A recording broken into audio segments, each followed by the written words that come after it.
여들톡 들으면서 나도 팟캐스트 한번 해볼까? 라고 생각해본 톡토로들 계신가요? 어렵지 않습니다. 스포티파이 4 팟캐스터와 함께라면 누구나 팟캐스트를 제작하고 발행할 수 있어요. 스마트폰 앱으로 녹음과 간단한 편집이 가능하고요. RSS 피드를 통해 애플 팟캐스트나 구글 팟캐스트로 내보내는 것도 한 번에 됩니다. 이제 여러분의 이야기를 시작해보세요. 여들톡처럼. 스포티파이 4 팟캐스터가 여러분을 도와줄 거예요. 지금 바로 스포티파이 4 팟캐스터를 앱스토어에서 다운받고 시작해보세요. 심지어 무료입니다.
여자 둘이 토크하고 있습니다.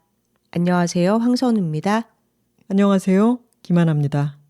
하나씨, 네, 선우씨. 오늘 오프닝은 조금 특별하게 시작해봤죠?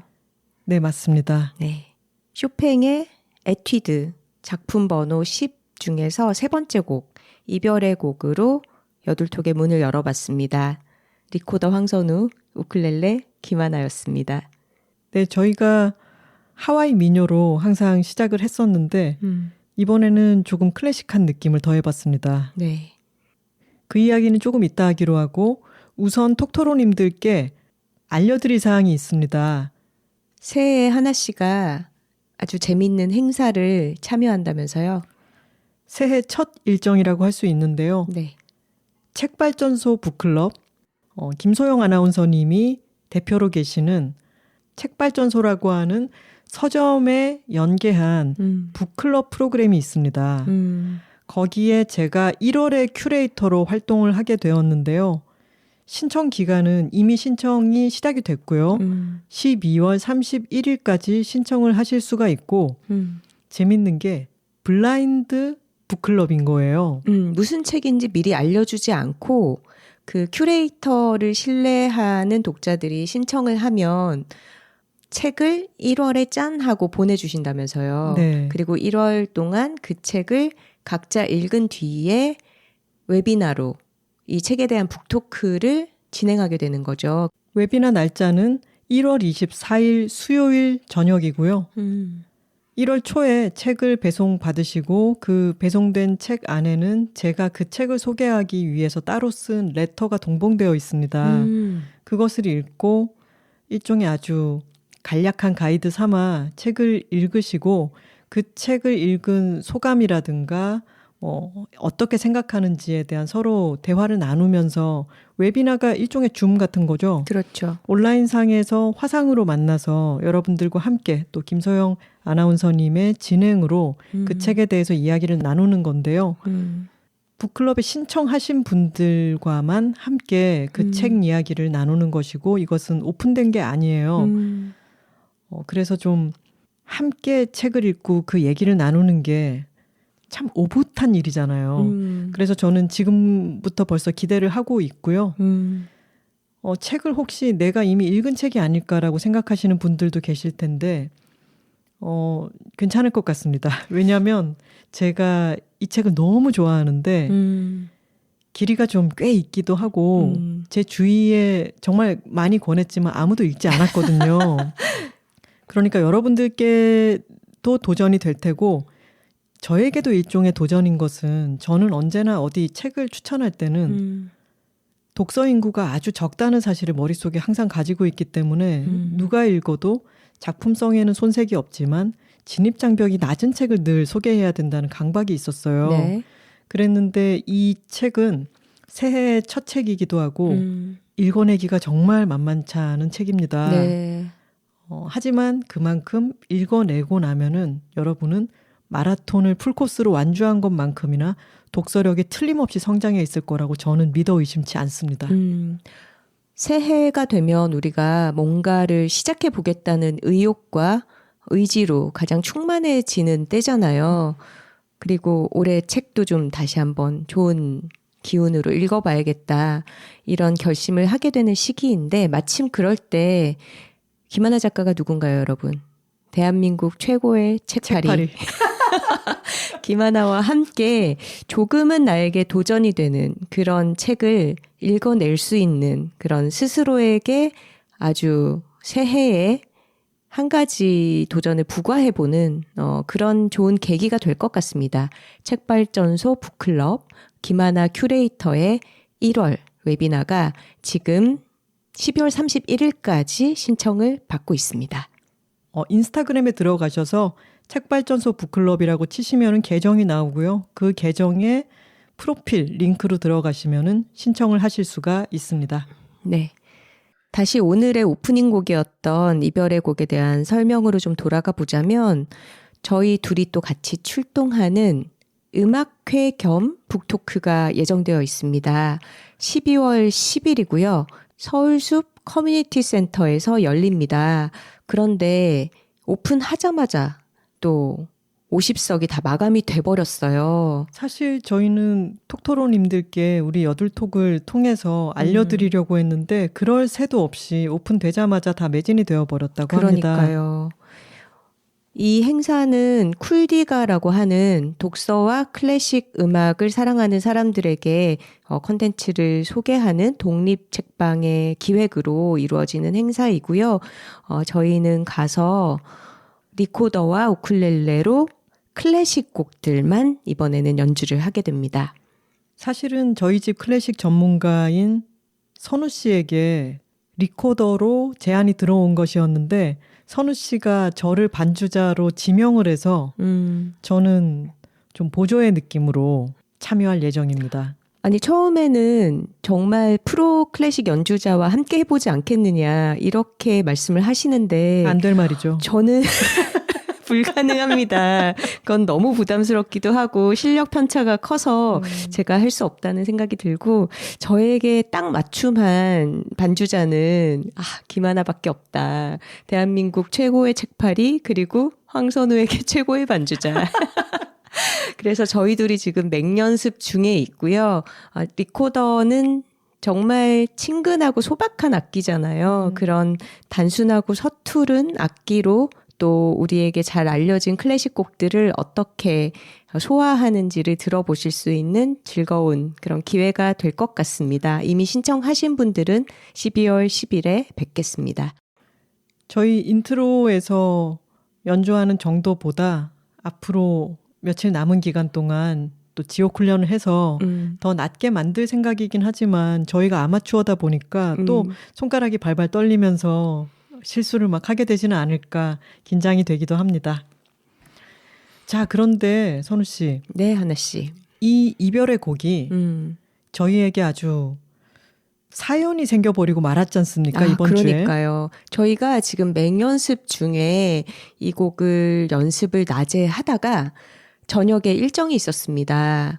그 일정이란 임윤찬 피아니스트와 정명훈 지휘자가 연주하는 뮌헨 필하모닉의 협연으로 베토벤 피아노 협주곡 4번 연주회를 보러 가는 그런 빅 이벤트가 예정이 되어 있었어요. 그래서 낮에 한참 연습을 하다가 이걸 작업실에 들러서 영상을 한번 찍고 공연장으로 출발을 하자, 그런 계획을 세웠습니다.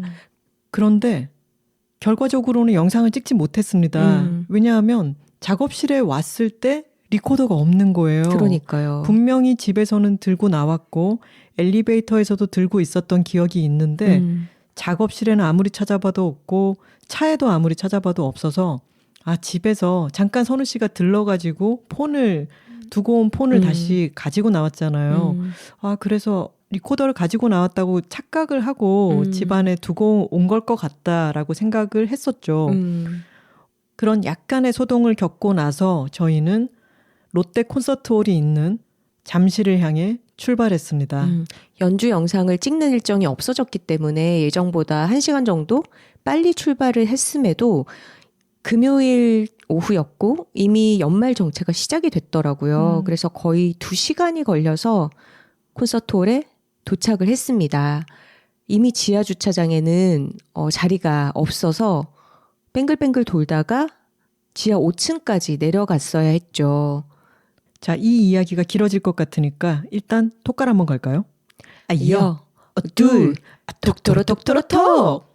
파워, 파워, 파워, 파워! 좋은 걸 좋다고 말하기, 여둘톡 81화 주제는 변화하는 세상에 적응하는 법입니다. 이 롯데 콘서트홀이 있는 롯데월드몰, 그리고 그 옆에는 아주 높은 초고층 빌딩이죠. 롯데월드 타워가 있는 그곳은 우리 망원동 호빗들에게는 일종의 모르도르에 해당하는 그런 곳입니다. 그렇죠. 네. 일단 주차를 하는데 지하 5층까지 내려가느라고 아주 고생을 했고요. 겨우 주차를 하고 나서는 이미 시간이 너무 지체되었기 때문에 우리의 모든 예정이 다 어긋나기 시작했죠. 저희는 8층으로 올라가서 표를 일단 찾았습니다. 네. 근데 공연 시간도 보통은 저녁 8시에 시작인데 롯데 콘서트홀 공연이 그날따라 또 7시 반이었어요. 일찍 시작을 했고 인기가 많은 공연이어서 매진이 됐기 때문에 관객이 아주 많을 것이고 혼잡할 것을 예상해서 티켓을 일찌감치 찾고 나니까 이미 시간이 공연까지 애매하게 임박해버리고 저녁 식사 시간에 접어들어버렸어요. 맞아요. 근데 공연은 길 테고 호빗들은 식사를 중요하게 생각합니다. 그렇죠. 저녁을 먹지 않은 채로 공연을 보러 가게 되면은 너무 배가 고플 것 같았기 때문에 뭐라도 요기를 했어야 됐죠. 그래서 저희는 콘서트홀이 있는 8층에서 한층 내려와서 7층을 다 돌았지만 모든 곳에 대기가 가득이어서 바로 먹을 수 있는 곳은 없었죠. 뭐 맛집을 찾고 말고 할 여유도 없이 7층과 6층의 식당가들이 다들 대기하는 사람들로 줄이 너무 길더라고요. 그리고 그 대기 방식도 이제는 앞에다가 아이패드 같은 것을 하나 놓아두고 거기에다가 내 전화번호를 기입하면 대기인 수가 몇 명이고 대기 예상 시간은 몇 분이다. 차례가 되면은 카톡으로 또는 음성으로 알려주겠다. 이렇게 돼 있잖아요. 맞아요. 그런 방식에 익숙하지 않은 사람들이 또 그 아이패드 앞에서 웅성이고 또 누가 알려주고 그러면서 모든 식당 앞에 사람들이 버글버글 했고 어디에도 먹을 수가 없어서 저희는 한층 계속 내려가다가 약간 단테의 신곡 같은 느낌으로 제일 지하 1층까지 내려가서 햄버거 가게에서 겨우 먹을 수가 있었습니다. 네, 우리를 받아줄 곳은 이 패스트푸드점밖에 없을 것 같다라는 생각으로 햄버거를 먹으러 갔죠. 하지만 햄버거 집도 만만치가 않았습니다. 네, 거기도 빈좌석이 없이 빈자리가 나면 재빠르게 움직여서 자리를 잡아야 되는 그런 상황이었고 또 주문을 받는 게 키오스크로 다 바뀌어 있었는데 4개 정도 되는 모니터 앞에서 주문을 하기 위해서 줄을 선 사람들이 누구 하나 능숙하게 주문을 하고 마치고 개운한 얼굴로 빠져나오는 사람이 없이 다들 혼란이 가득한 채로 화면을 노려보며 손가락을 여길 짚었다 저길 짚었다 에그머니 하면서 막 뒤로 돌아가고 그런 정말 혼란 그 자체였죠. 여기서 저희 집 내향인은 굉장히 울상이 되어서 저에게 여기 너무 끔찍하다 이런 얘기를 털어놓기 시작했습니다. 저는 또 이날 훅 늙어버렸죠. 저는 사람이 너무 많은 곳에서 정보나 감각이 너무 몰아치게 들어오면은 너무 빨리 지쳐버리는 사람인 거죠. 거기 키오스크 앞에서 하나하나 눌러가면서 주문을 하는데 저희도 나름대로 키오스크를 많이 거쳐봤을 거잖아요. 그런데도 이 키오스크는 정말 쉽지가 않았습니다.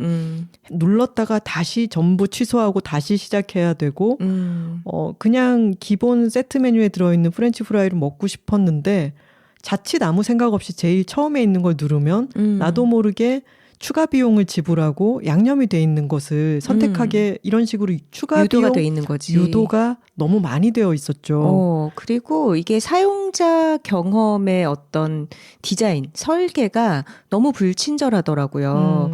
근데 그 화면이 주는 당황스러움도 있고 우리 다들 뭔가를 내가 잘 할 수 있는 뭣도 뒤에서 사람이 지켜보고 있으면 당황해서 속도도 느려지고 더 실수를 하게 되잖아요. 맞아요. 근데 키오스크라는 게 기본적으로 내 뒷사람, 뒷뒷사람, 그 뒷사람까지가 내 손가락 끝을 보면 언제 끝내나 맞아. 감시하고 있는 그런 구조잖아요. 거의 미셸 푸코예요, 이건. 감시와 처벌. 이 안에서 어떻게 매끄럽게 수행을 할 수 있냔 말이지. 너무 어려운 거죠. 이렇게 우리는 단테의 신곡과 푸코의 감시와 처벌을 몸으로 겪으면서 키오스크 앞에서 버벅대고 있었는데 선우 씨와 저는 그래도 2명이잖아요. 근데 혼자 있으면은 정말 더 당황하고 긴장하게 될 것 같아요. 맞아요. 그리고 혼자서는 한 명은 자리를 잡아서 맡고 있고 한 명은 키오스크 주문을 하는 이런 식으로 역할 분담을 할 수도 없잖아요. 뭐 자기 코트랑 가방을 다 자리에 놓고 다시 키오스크에 줄을 서야 되는데 그러면 시간도 2배로 걸리고 그 두고 온 짐도 굉장히 불안하겠죠. 이 키오스크의 사용법 앞에서 당황하고 있는 것은 세대 문제는 아니었어요. 저희 앞에 있는 키오스크를 사용하는 사람들은 아주 어린 20대 초반 정도로 되어 보이는 사람들이었지만 그들에게도 쉽지가 않아서 그들도 헤매고 있었습니다. 근데 제 뒤에 있는 키오스크를 쓰고 있던 분은 50대 후반 정도로 보이는 남자분 혼자였어요.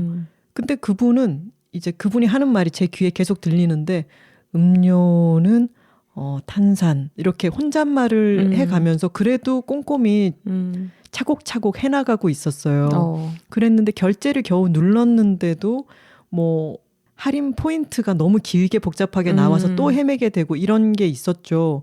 근데 제 생각에는 이거는 나이 어린 사람에게도 쉽지 않은 거지만 어떤 압박감은 이 50대 후반의 남자분이 더 크게 느낄 것 같다.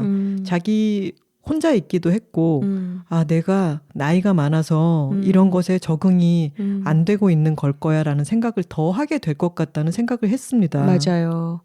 그리고 그 남자분만큼이나 혼란에 빠져 있는 팀이 있었어요. 저희 맞은편에서 주문 중이던 외국인 2사람. 맞아요. 그분들도 한참 동안 2사람이 같이 서서 의논하면서 키오스크 주문을 하고 있었는데 굉장히 곤혹스러워 보였습니다. 오래 걸리더라고요. 자, 이쯤까지 얘기를 해두고요. 저희는 공연 자체는 아주 즐겁게 감탄하면서 보았습니다. 너무 아름다운 연주였습니다. 맞습니다.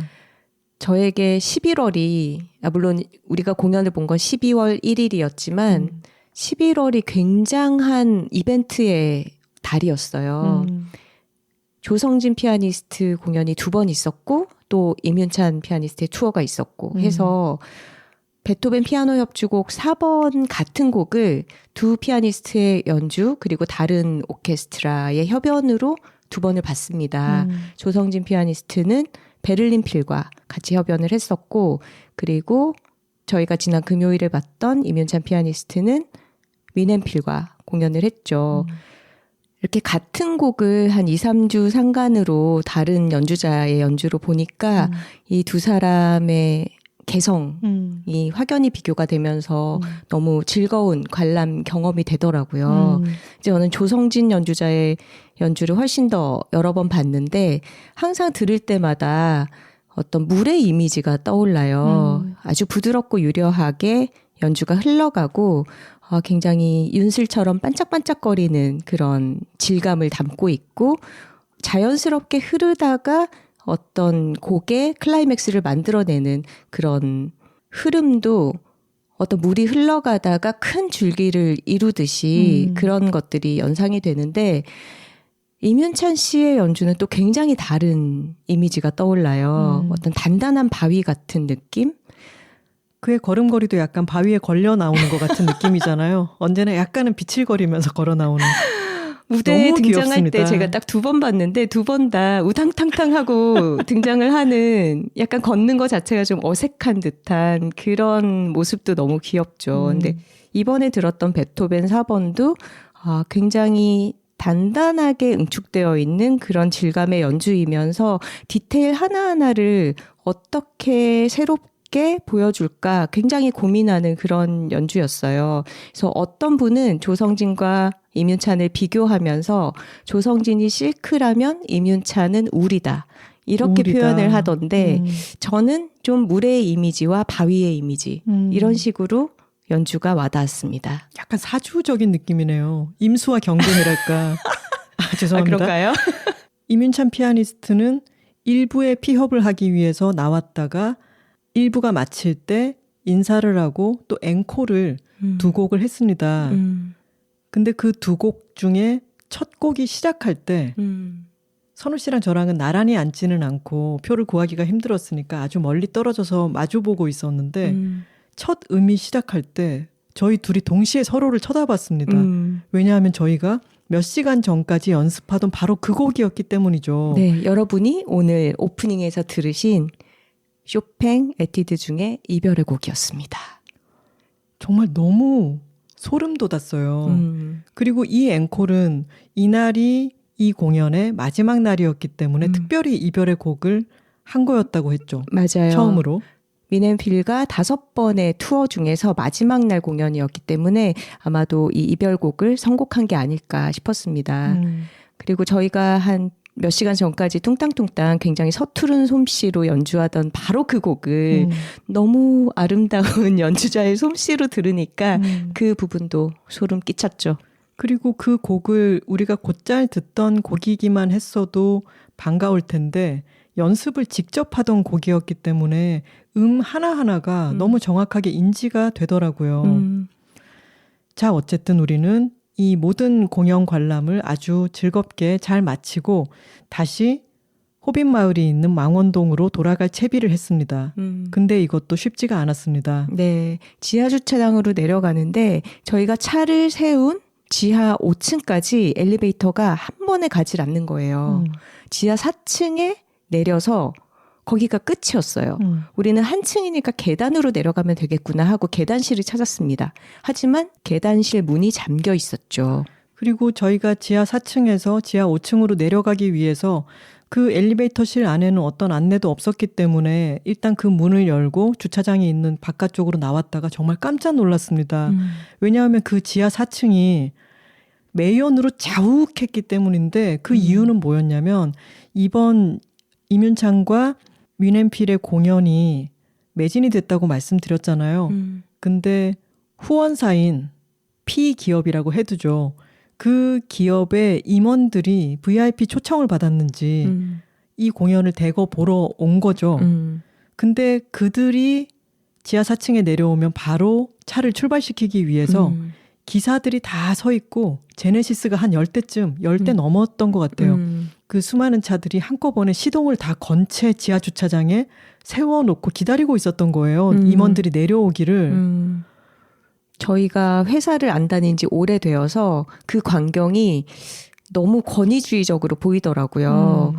차들이 10수대가 그 큰 차들이 다 공회전을 하고 있고 실내라서 그렇게 춥지도 않은데 다 시동이 맞아요. 걸린 채로 그리고 기사들이 차에 앉아서 편안하게 대기하는 것도 아니고 다 차 밖에 나와서 꼿꼿하게 서서 그 차에 태워야 할 사람들을 기다리고 있는 그 광경이 참 낯설더라고요. 뭔가 구시대적이다 이렇게 맞아요. 느껴졌어요.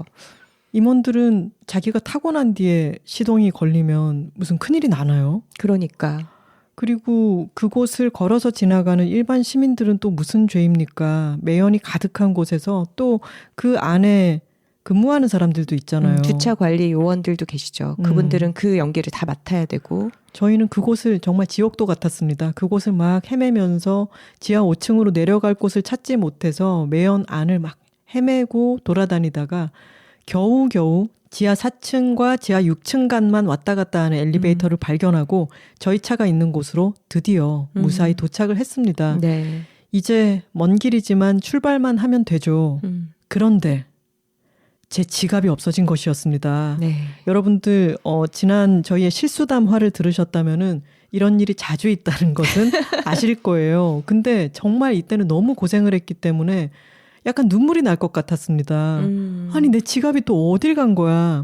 근데 그때 퍼뜩 든 생각이 뭐였냐면 제가 햄버거 집에서 너무 짐도 많고 사람이 많아서 가방을 한번 닫기 전에 가방을 이제 넘어뜨려서 안에 있는 물건이 튀어나와서 다시 넣은 적이 있어요. 근데 바닥을 한번 체크해서 저의 작은 지갑이 떨어지지 않았는지를 분명히 봤는데 그때는 없었는데 그때 빠져버린 것 같았어요. 식당에 전화를 해보니까 다행히 보관을 하고 계시다고 하고 영업은 종료되었지만 아직 정리 중이라고 해서 화급하게 다시 뛰어갔습니다. 그래서 저희는 엘리베이터를 타고 갈아타고 다시 그곳에 가서 다행히 지갑을 다시 받아서 돌아왔죠. 없어진 물건도 없더라고요. 지갑 속에 현금도 다 제대로 들어있고. 현금은 1,000원이었습니다. 1,000원을 갖고 다니는 건 진짜 애매하지 않나요? 왜냐면 요즘은 뭐 길 가다가 붕어빵을 사 먹으려도 보통 2,000원, 3,000원이 한 단위잖아요. 요즘은 붕어빵 집도 포장마차 같은 데도 다 계좌이체가 되죠. 네. 여튼 그래서 먼 길을 돌아 저희의 망원동 집으로 돌아왔죠. 이제 모든 것이 공연도 좋았으니까 고생도 끝났으니까 해피엔딩일 거라고 생각을 했습니다. 그런데 선우 씨의 표정이 좋지 않았습니다. 제가 작업실에도 없고 차에도 없었기 때문에 집에 두고 갔으리라고 생각했던 저의 리코더가 집에도 없는 거예요. 행방불명이 된 거죠, 이 아이가. 그래서 저희의 오늘 행적을 다시 한번 되짚어보기 시작했습니다. 그랬더니 저희가 집에서 나와서 작업실을 가기 전에 저희의 17살 첫째 고양이 하쿠에게 놔줄 수액을 사러 동물병원에 들렀던 게 생각이 났어요. 근데 동물병원 안에 리코더를 들고 들어가지는 않았어? 라고 했더니 아니라고 선우 씨가 얘기했고. 그럴 리가 없잖아요. 그래서 그렇다면은 그때 차에서 내릴 때 리코더가 빠진 게 아닐까? 그때가 아니라면 답이 없는 것 같아. 그래서 그 시각은 자정이 가까운 시각이었는데 저희는 다시 차를 타고 동물병원 앞으로 가봤습니다. 네. 그때 동물병원 가면서 이제 제 머릿속은 너무 복잡해진 거죠. 이 리코더를 만약에 잃어버렸다면 사실 리코더가 3만 원 정도? 뭐 아주 비싸지는 않은 그런 가격이지만 저에게는 몇 년째 써온 역사가 있고 하나 씨가 저에게 선물을 해준 거고 세상에서 저에게만 이건 특별한 리코더인 거예요. 다른 사람들에게는 그런 가치도 적게 나가는 물건이고 또 남이 침 튀겨가면서 불던 거를 습득을 한다고 해서 쓸 수 있는 게 아니잖아요. 그러니까 정말 나에게만 의미 있는 이 물건이 만약에 나의 실수로 사라졌다. 그러면 스스로가 너무나 책망이 되는 그런 상황인 거죠. 저는 계속 옆에서 그 리코더 똑같은 거 사줄게. 참고로 여러분, 저는 더 좋은 리코더도 사준 적이 있습니다. 네.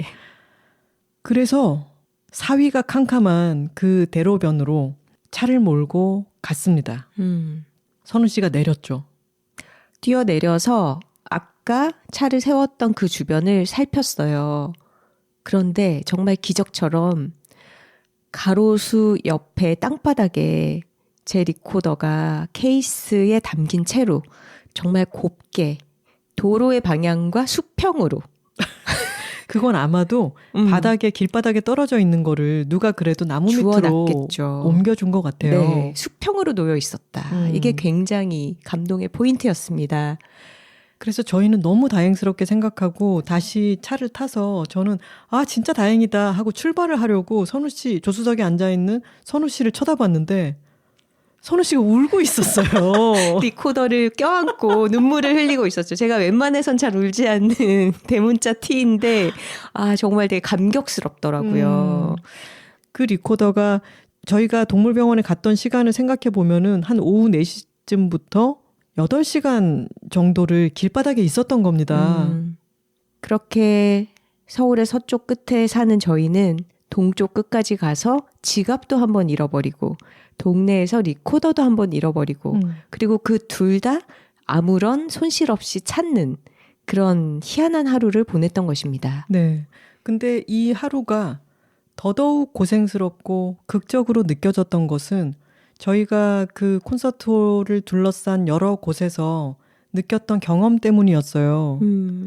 그 키오스크 앞에서 서성대고 있는 사람들, 지하 주차장에서 헤매고 있는 사람들, 그 모든 사람들이 아마도 그곳에서 느꼈던 것은 내가 환영받고 있지 못하다라는 감각이 아니었을까 싶어요. 맞습니다. 저희도 마찬가지였고요. 저희가 오늘 이 하루를 길게 말씀드린 것은 그런 생각이 들었기 때문이에요. 저희도 많은 변화를 거쳐온 사람들이죠. 세상이 인터넷이라고 하는 게 우리 가까이 있기 전부터 살면서 여러 가지 것들을 겪었고 지금은 세상이 정말 많이 바뀌었고 코로나도 겪었고 하면서 세상이 너무 빨리 변한다라고 하는 감각을 저희는 가지고 있습니다. 그리고 거기에 지금까지 꽤나 열심히 잘 적응을 해왔다. 그리고 그렇게까지 힘들지 않았죠. 근데 이날 하루에 겪었던 여러 가지 일들은 이제는 이 적응하는 것이 마음을 단단히 먹어야 되는 일이겠구나 하는 느낌이 들었기 때문이에요. 맞아요. 하나 씨나 저나 지금 46이잖아요. 그러니까 되게 공교롭게도 올해가 저희에게는 20세기에 살았던 횟수와 21세기를 산 횟수가 같아진 해예요. 그러니까 우리는 23살까지는 20세기, 그러니까 1900년대를 살았고 그 이후로 지금까지는 21세기를 살아와서 그 횟수가 똑같죠. 근데 하나 씨나 저나 느끼기에 아마 전반부 23년 우리가 20세기에 살았던 그 시대의 변화보다 후반부 21세기에 들어서 훨씬 더 세상이 빠르게 변화한다라고 느낄 거예요. 맞아요.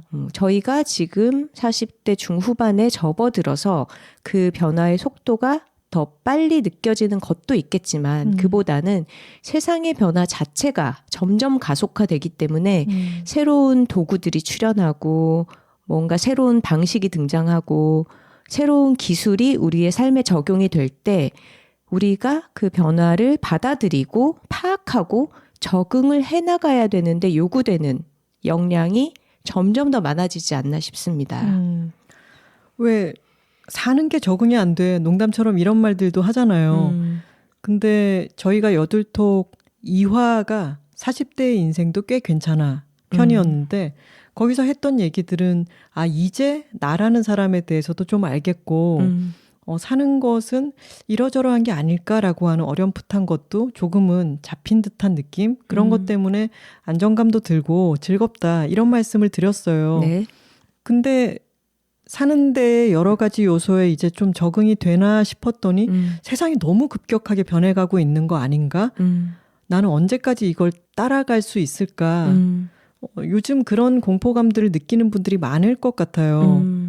얼마 전에 SNS에서 그런 거 읽었던 것 같은데 어느 택시 기사님이 자기는 서울역 앞 같은 데서는 콜을 안 받고 있는 사람을 태운다고 나이가 많이 드신 분이나 아니면 외국인들이 너무 당황해하면서 모든 차가 예약 등을 달고 와서는 다른 사람을 태우고 가니까 그런 거를 보고 나니까 나는 역 근처에서는 그냥 사람을 태우려고 한다라고 했다는데 그 외국인이나 나이 많이 드신 분에게 우리는 감정이입하게 되죠. 맞아요. 모든 시스템이 누구나 휴대폰을 갖고 있고 택시 호출 앱이나 카카오톡 같은 그런 앱을 설치를 해두었다라는 전제하에 세상이 움직이는 게 굉장히 무서운 일이죠. 또 그런 사례도 생각나네요. 이번에 한국 시리즈에서 LG 트윈스가 우승하지 않았습니까? 축하드립니다. 축하드립니다. LG 팬 여러분. 정말 부럽습니다. 그런데 29년 만에 우승이었단 말이에요. 그러니까 정말 오래된 LG 트윈스 팬들, 연세가 많으신 분들은 29년 만에 우리 팀이 우승을 하는 현장을 내가 가서 경기를 보고 싶은데 그 사이에 모든 예매 시스템이 온라인으로 바뀌었죠. 어느 사이트, 어느 앱에서 며칠 날 예매 오픈을 하는지 이런 것들을 정보를 다 알고 있지 않으면 접근 자체가 어렵습니다.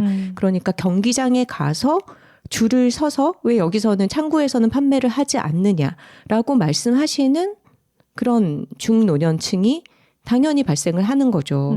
그들을 위해서 어느 정도의 몫은 현장 판매로 떼어놓는 그런 운영이 정말 아쉽게 느껴지죠.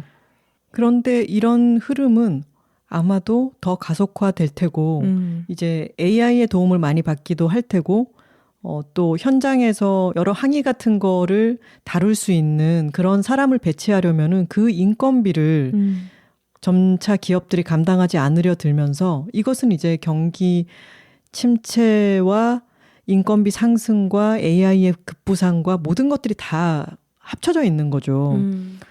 그러니 이 흐름은 아마도 가속화가 되겠죠. 근데 이것에 대해서 우리가 너무 질려 있고 미리부터 공포심을 갖지 말고 이 변화하는 세상에서 적응하기 위한 일종의 마인드셋에 대해서 우리가 얘기를 나눠보자는 거였어요. 앞서 말씀드린 것처럼 키오스크 앞에서 혼란을 느끼는 것은 세대의 문제는 아니었습니다. 더 어린 세대들도 배려가 없는 키오스크 앞에서는 당황할 수밖에 없는 문제였죠. 그들도 적응을 해나가고 있는 상황인 거고요. 이번 임윤찬 윈앤필 공연의 티켓팅도 정말 치열했습니다. 저희도 취소표를 구하는 취캐팅을 해준 친구의 도움으로 겨우 이 공연을 볼 수가 있었는데요. 만약에 공연 관람을 계속 해오고 있던 사람이 아니라면은 어떤 공연의 예매가 언제 시작하는지 그 예매에 참전하려면은 내가 어떤 노하우를 가지고 있어야 되는지에 대해서 잘 모른다면은 아유 나는 이건 이제 못하나 보다 이렇게 생각하기가 쉬워요. 근데 우리에게 이 취소표를 구해준 친구 얘기 좀 해주세요. 제 친구는 저로 인해서 조성진 피아니스트의 입덕을 한 이후로 굉장히 클래식 공연을 열심히 보고 있는데 이 친구가 의외의 재능이 있더라고요. 꺾이지 않는 마음이라고 해야 될까? 티켓을 취소표를 굉장히 여러 장을 구해서 저와 또 다른 친구들에게 공급을 해줬는데 비결은 들어보면은 그냥 수시로 들어간다더라고요. 그러니까 취소표가 언제 나올지 우리는 웬만하면 몇 번 해보다가 그냥 안 나오나 보다 하고 마는데 그냥 꾸준하게 뭐 하루에도 여러 번 수시로 들어가서 보고 있더라 하고 예매를 해서 너 갈래? 이렇게 물어보고 본인의 좌석도 더 좋은 곳으로 전진을 하더라고요. 이 친구는 선우 씨의 대학 친구이고 저희는 다 동갑이죠. 그런데 제일 처음에 공연을 보러 갈 때는 선우 씨가 티켓을 구해줬고 티켓을 구할 때는 이러저러한 노하우가 있다. 어디에 들어가서 어떻게 해야 된다라고 하는 거를 가르쳐주고 처음으로 그런 참전을 했었던 거였잖아요. 근데 처음에는 쉽지 않았을 거예요. 네, 맞아요. 이걸 어떻게 사람들은 잡는 거야? 라고 손끝에서 스쳐 지나갔어. 이렇게 솜사탕을 씻어 먹으려던 라쿤처럼 그런 걸 몇 번 토로하더니 성장하더라고요. 한 1, 2년 사이에. 맞아요. 그러니까 정말 경험인 거죠. 경험 모든 것이. 근데 비슷한 나이의 다른 친구들은 사실 시도도 해보지 않고 물론 그만큼 간절하게 원하는 마음도 없다고도 볼 수 있겠지만 그냥 안 되는 건 안 되는 거 이렇게 덮어두는 영역의 일들도 분명히 있죠. 그리고 처음 시작해 보고는 표가 눈앞에서 색깔이 촥촥촥촥 바뀌면서 표가 없어지는 걸 한번 보면은 너무 당황스럽기는 하죠.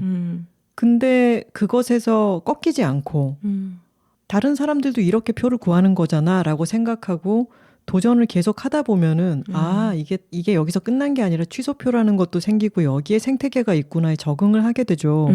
이것은 중요한 마인드의 차이라고 생각합니다. 저희는.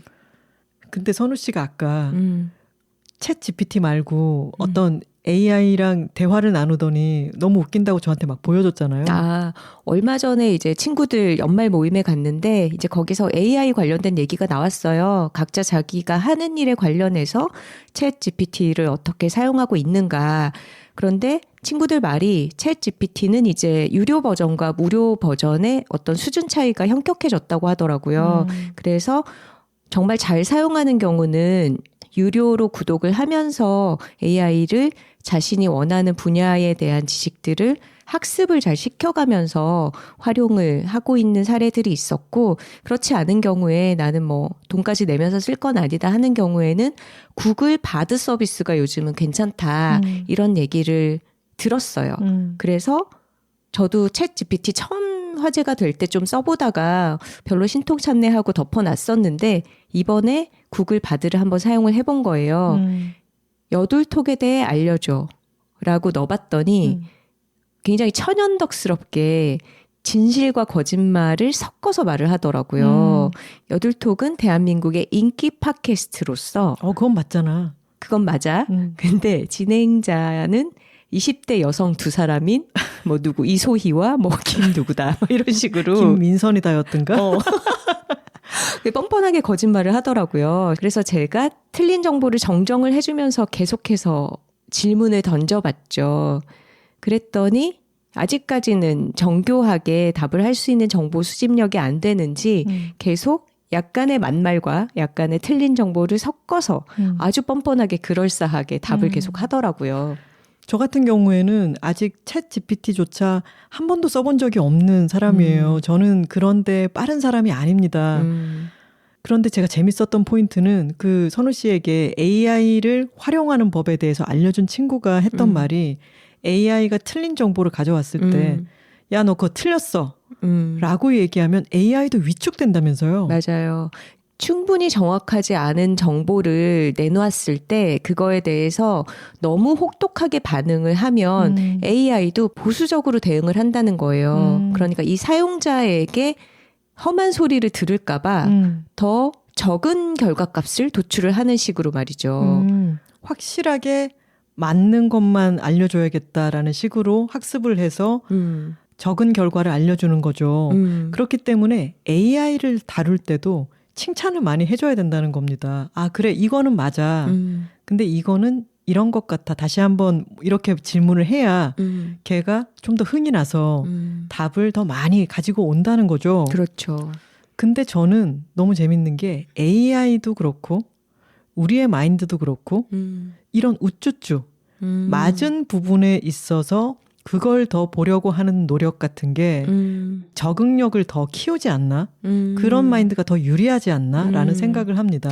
맞아요. 누구나 서툴러도 된다, 실수해도 된다라는 어떤 허용치, 관대함 속에서 시도를 할 때 훨씬 더 그 시도의 과감함의 폭이 넓어지잖아요. 근데 왜 틀렸어? 이렇게 몰아세우는 누군가가 평가가 주어진다면 그럴 때는 훨씬 더 적은 폭으로 움직일 수밖에 없겠죠.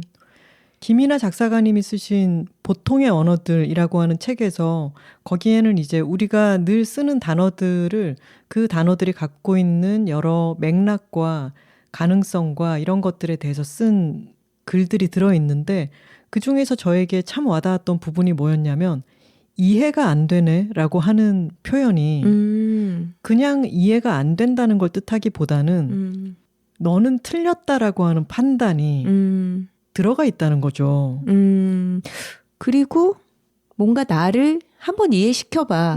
나를 납득시킬 수 없다면 그건 잘못된 거야. 라는 약간의 오만한 태도가 엿보이는 표현 같아요. 그래서 많은 세상의 변화들이 이해가 안 갈 때가 있죠. 그럼요. 이를테면은 요즘 어린애들은 아이스크림 대신 탕후루를 훨씬 좋아하는데 이런 얘기를 듣고 탕후루가 뭔지를 이제 보게 되잖아요. 그러면 선우 씨 처음에 탕후루 봤을 때 느낌 어땠어요? 저는 사실 단 걸 좋아하니까 좀 먹어보고 싶긴 했어요. 근데 길 가다가 그걸 사 먹기도 좀 뻘쭘하고 주로 중학생들이 많이 먹는다면서요. 근데 그런 사전 정보를 접하니까 좀 내가 사 먹을 기회는 없나? 약간 이런 식으로 접근할 길이 없었죠. 저는 탕후루를 보니까 과일은 그냥 먹어도 당도가 있고 맛있잖아요. 근데 그거 위에다가 설탕 코팅을 입혀놨고 이제 여러 기사들이 있죠. 이걸 먹으면 치아 건강에도 안 좋고 당뇨 유발 위험도 높아지고 뭐 등등 그렇다는데 애들이 집에서 탕후루를 만들다가 실패하고 태워 먹고 그런다는 것도 보면서 이렇게 반응할 수 있죠. 아니 탕후루를 왜 그렇게 좋아하는지. 왜냐하면 탕후루가 지금 너무 인기이기 때문에 이해가 안 돼 나는. 이렇게 얘기할 수도 있죠. 그렇죠. 왜 그냥 먹어도 단 과일을 왜 굳이 설탕을 또 씌워서 먹는 거야. 이해가 안 돼. 이렇게 말할 수 있죠. 건강에도 안 좋다는 거를 이렇게 얘기할 수 있지만 그때 선우 씨랑 저랑은 그런 얘기 했잖아요. 탕후루가 이렇게까지 인기라니 제 입맛에는 안 맞을 것 같지만 난 그래도 이걸 꼭 한번 먹어봐야겠어. 이렇게 얘기를 했죠. 맞아요. 너무 또 유행인 거는 우리는 한 번은 접해보자. 이런 얘기를 하곤 하죠. 이를테면 지금 요새 음식들이 전반적으로 우리의 입맛보다는 달아지고 있는 추세고 매운 것도 너무 매워지는 추세이기 때문에 저희 입맛에는 잘 시도하기가 힘들어요. 하지만 요즘은 그렇구나라고 관찰하는 마인드. 그렇게 탕후루에 대해서 생각하고 있었는데 저희에게 탕후루를 먹을 기회가 왔죠. 저희와 친구를 만나서 하루는 술을 먹다가 소리째였어요 그게. 그 친구도 사실 단 걸 좋아하는 친구가 아니에요. 근데 혹시 두 분은 탕후루 먹어봤냐 이렇게 물어보더라고요. 그러니까 본인도 얼마 전에 처음 시도를 해봤는데 자기 취향이 아닐 것 같다고 생각했는데 생각보다 너무 맛있더라. 그런 얘기를 꺼내는 거예요. 그래서 우린 때가 왔다. 그러면 우리가 오늘 한번 처음 먹어보면 되겠다. 그래서 아니 지금 이 자정 가까운 시간에 어디서 탕후루를 먹어라고 했는데 한밤에 탕후루를 시켜서 입가심처럼 먹는 사람이 많은지 배달 서비스가 또 활발하게 된다는 거예요. 그래서 저희가 소리째에서 탕후루를 이것저것 굉장히 많은 꼬치를 시켜가지고 먹었습니다. 네, 저희는 의외로 이제 알죠. 탕후루 맛이 어떤지. 맛있더라고요. 그러니까요. 토마토, 방울토마토가 생각보다 맛있고요.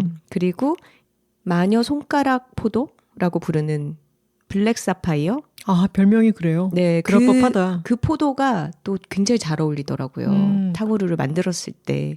그거를 씹었을 때 뭐 시원한데 바삭바삭 깨지기도 하고 괜찮더라고요. 하지만 이게 자주 먹을 수 있는 음식은 아니다. 맞아요. 라는 걸 느꼈죠. 하지만 그것을 경험해 보기 전과 후가 우리의 마음가짐이 좀 달라지죠. 맞아요. 그리고 저희 그런 거 또 하나 있었어요. 얼마 전에. 중학생 딸을 둔 친구들이 요즘에 중학생들 코스라고 하던데 마라탕 먹고 다음에 탕후루 먹은 다음에 인생 네컷 찍는 게 중학생들이 친구 만나면 하는 코스래요. 근데 저희가 인생 네컷을 얼마 전에 처음 찍어봤잖아요. 네. 그게 처음 들어가기 전에는 안 해봤으니까 약간 쭈뼛거리게도 되잖아요. 근데 마침 저희가 또 젊은이들이 가는 술집을 가보자 해서 어느 와인바를 예약해놓고 가려니까 생각보다 일찍 도착해서 한 20분 정도 시간이 남은 거예요. 근데 그 바로 옆에 인생 네컷 집이 있어서 찍어보자 해서 들어가서 찍었죠. 근데 또 저희는 처음 하다 보니 앱이랑 연동 이런 걸 해야 되는데 그냥 프린트만 하나 받고 말았지만 맞아요. 재밌었습니다. 네, 그리고 사실 본질적으로는 하나씩 우리 대학 때 선풍적으로 유행하던 스티커 사진기 맞아요. 그것과 동일한 원리입니다. 근데 그 포장이 바뀌고 인생 네컷이라는 이름이 생기고 기술도 더 발전했죠. 맞아요. 조명이라든가 촬영 기술도 훨씬 나아지긴 했지만 시도를 해보지 않으면 뭔가 요즘 중학생들이 하는 거래 라면서 거리감만 갖고 있었겠죠. 그리고 그렇게 얘기하는 사람들도 있겠죠. 진짜 온갖 포토부스들이 생기는데 이해가 안 돼. 이렇게 얘기할 수 있겠죠. 하지만 한번 찍어보면 저희가 지금 그 사진을 저희 냉장고에 붙여놨는데 볼 때마다 되게 기분 좋아요. 맞아요. 그리고 그런 생각 들죠. 딴 친구들이랑 또 찍어야겠다. 그러니까요. 폰으로 이렇게까지 사진을 많이 찍는 시대에 뭐 때문에 포토부스에서 사진을 찍는지 이해가 안 된다고 생각하기보다는 아, 요즘은 또 저런 게 유행하는구나 라고 바라보는 관찰자적 시선 또는 가끔 기회가 있으면 또 한번 해보기도 하는 그런 마음가짐을 가지면은 훨씬 스트레스를 덜 받기도 합니다. 적응을 맞아요. 하는 것도 하는 거지만요. 네. 탕후루 먹어보고 입에 안 맞을 수 있어요. 그리고 인생 네컷 찍어보고 아, 뭐 또 찍을 일은 없겠다 할 수도 있겠죠. 하지만 그걸 한번 해보고 해보지 않고 그냥 내게 아니라고 생각하는 거는 아주 큰 차이가 있는 것 같습니다. 맞습니다. 요즘은 하이볼이 유행이잖아요. 참 선우 씨랑 제가 하이볼이라고 하는 걸 처음 접할 때는 위스키도 이렇게까지 막 많이 대중적이 되기 전이었으니까 좀 분위기 있고 무게감이 있는 바에서 하이볼 한 잔을 딱 셔츠에 조끼를 입은 바텐더가 딱 만들어서 내주는 그런 하이볼로 처음 접했잖아요. 근데 지금은 하이볼이 너무 유행이라서 모든 곳에 하이볼이 있고 엄밀히는 하이볼로 분류되지 않을 술도 하이볼이라고 대충 퉁칩니다. 맞아요. 거의 한국의 하이볼 열풍은 한국 사람들이 뭘 먹건 마지막에 밥을 볶아 먹는 것과 거의 흡사합니다. 뭐 닭도리탕을 먹든 샤브샤브를 먹든 칼국수를 먹든 삼겹살을 구워 먹든 마지막에는 결국 밥을 볶고 있잖아요. 하이볼도 어떤 술이나 다 희석시켜서 뭔가 탄산수가 아니라 음료라도 섞으면 요즘은 땡땡 하이볼 이런 식으로 표현을 하더라고요. 근데 뭐 정말로 술에 대한 지식이 있으신 분들, 전문가들이 봤을 때는 틀린 표현이기는 하죠. 탐탁지 않을 수도 있겠죠. 그래서 좀 역정을 내는 경우도 본 적이 있어요.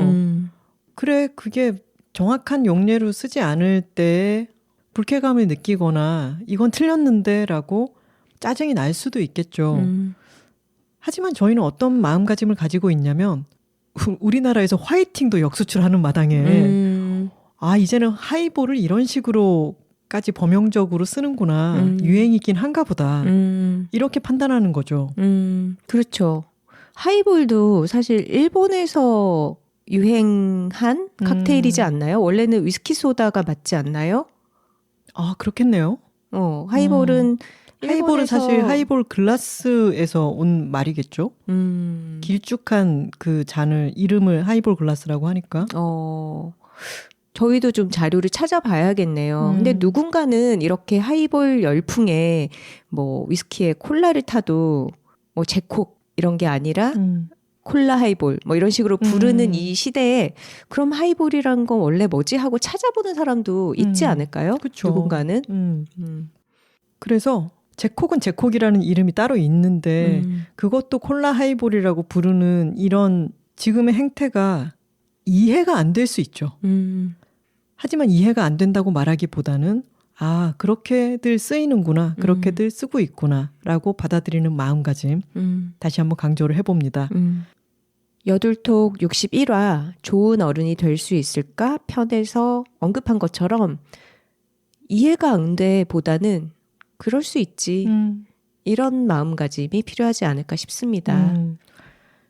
오늘 이야기를 듣고 세상 적응력을 좀 더 키워봐야겠다라고 생각하시는 분들은 그 편을 이어서 들어보셔도 좋겠네요. 아, 네, 추천합니다. 근데 이런 마음가짐을 계속 가지고 있으면요.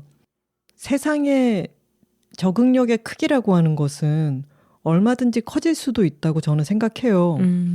요즘 뇌과학, 신경과학에 대한 대중서도 워낙 많이 쏟아져 나오고 하나 씨의 관심 분야잖아요. 네, 저의 좀 얕은 관심 분야 중에 하나인데 이제 여러 해가 되었지만 요즘도 여전히 중요한 키워드는 뭐냐면 뇌 가소성, 신경 가소성이라고 하는 말입니다.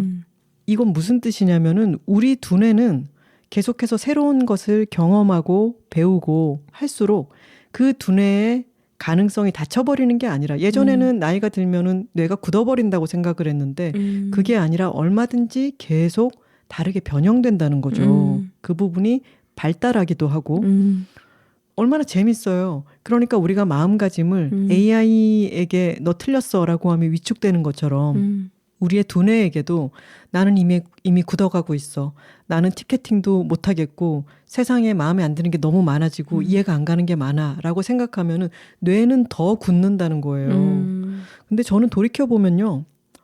제가 20대 후반에서 30대 초반 그때의 마음가짐이 훨씬 더 보수적이었던 것 같아요. 나는 저런 건 딱 질색이야. 나는 저런 건 이해가 안 돼. 나는 저런 사람은 딱 싫어. 그럴 수 있죠. 근데 저도 그랬어요. 저도 옛날에는 이런 거 질색이야. 이런 거 너무 별로야. 이런 말을 되게 쉽게 했던 것 같아요. 그런 것 중에 대표적인 게 네. 선우 씨도 저도 크록스 질색했지 않아요? 맞아요. 지금은 크록스 없으면 여름에 외출을 못해요. 정말 크록스 너무 못생기지 않았어? 정말 어글리 슈즈야 이러다가 요즘은 여름에 크록스 너무 사랑하죠. 나의 사랑 너의 사랑 크록스잖아요. 맞아요. 뭐 싫단 말을 함부로 하면 안 돼요. 그러니까요. 나는 질색이야 이런 말을 하기보다는 크록스가 유행이네. 그리고 저희도 발을 한번 꿰어보는 순간 이거로구나 이런 그쵸. 생각이 들었죠. 너무 편하죠. 근데 젊을 때는 오히려 그런 말을 할 수 있는 것 같아요. 왜냐하면 자기 취향이나 자기 가치관, 자기 판단이 이제 막 형성되는 시기잖아요. 그럴 때는 맞아요. 아닌 것들을 배제하면서 이건 아니고 이게 그러니까 나에게 긴 것들, 나에게 맞는 것들을 이게 이게 기여. 나에게 맞는 것들의 어떤 윤곽을 선명하게 테두리를 쳐주기 위해서는 아닌 것들을 좀 구분하는 작업이 필요했던 거예요. 그건 맞아요. 근데 이거를 우리가 한 20대 때까지 그런 식으로 내 거를 형성을 해왔다면 이제 20년이 지나서 이걸 계속 공고하게 가장자리를 두르고 있어서는 새로운 거를 받아들이지 않게 되고 마는 거 딱딱해지는 거죠. 지금은 그걸 오히려 부수는 작업을 해야 되지 않나? 왜냐하면 우리 취향, 우리 가치관이 굉장히 뚜렷해졌으니까 이제는. 선우 씨가 예전에 인생은 마라톤이 아니라 인터벌 러닝에 가깝다라는 얘기를 했잖아요. 네. 좀 긴 호흡의 인터벌 러닝 같아요. 내 취향을 세울 때는 여기까지는 내가 좋아하는 것, 여기까지는 내가 별로 안 좋아하는 것, 이것을 정확하게 파악하고 내가 좋아하는 것에 깊숙하게 들어가 보는, 그걸 좀 더 파보는 그런 시기가 필요하죠. 그래야 나의 취향이라고 하는 것을 알게 되고 나라는 사람에 대해서도 파악하게 되니까. 근데 어느 정도 파악하고 나면은 그 벽을 조금은 더 유연하게 만들 필요가 있죠. 맞습니다. 우리의 평균 수명, 기대 수명이 굉장히 길어졌잖아요. 특히 한국 여성들은 전 세계에서 가장 오래 살기로 기대되는, 아시아 여성들의 기대 수명이 전 세계에서 가장 길대요. 아, 그래요? 네, 그 중에서도 한국이 더 긴가요? 한국, 일본, 동아시아가 길다고 들었어요. 근데 이랬을 때 우리가 육체의 노화, 신체의 노화에 대해서는 아주 신경을 많이 쓰죠. 근데 그만큼 정신적으로도 위축되지 않고 노화되지 않고 잘 적응하면서 세상의 변화에 대처하려는 그런 노력이 수십 년 동안 계속 필요할 것 같습니다. 제가 얼마 전에 추천사를 썼던 장인성 작가의 사는 이유라고 하는 책이 있는데 네.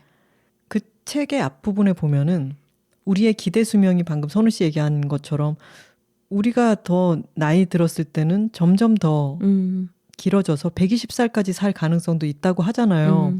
근데 저희는 지금 불과 46세잖아요.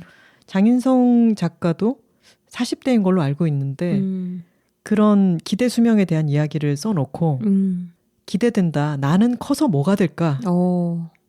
그런 표현을 읽었더니 너무 상쾌한 거예요.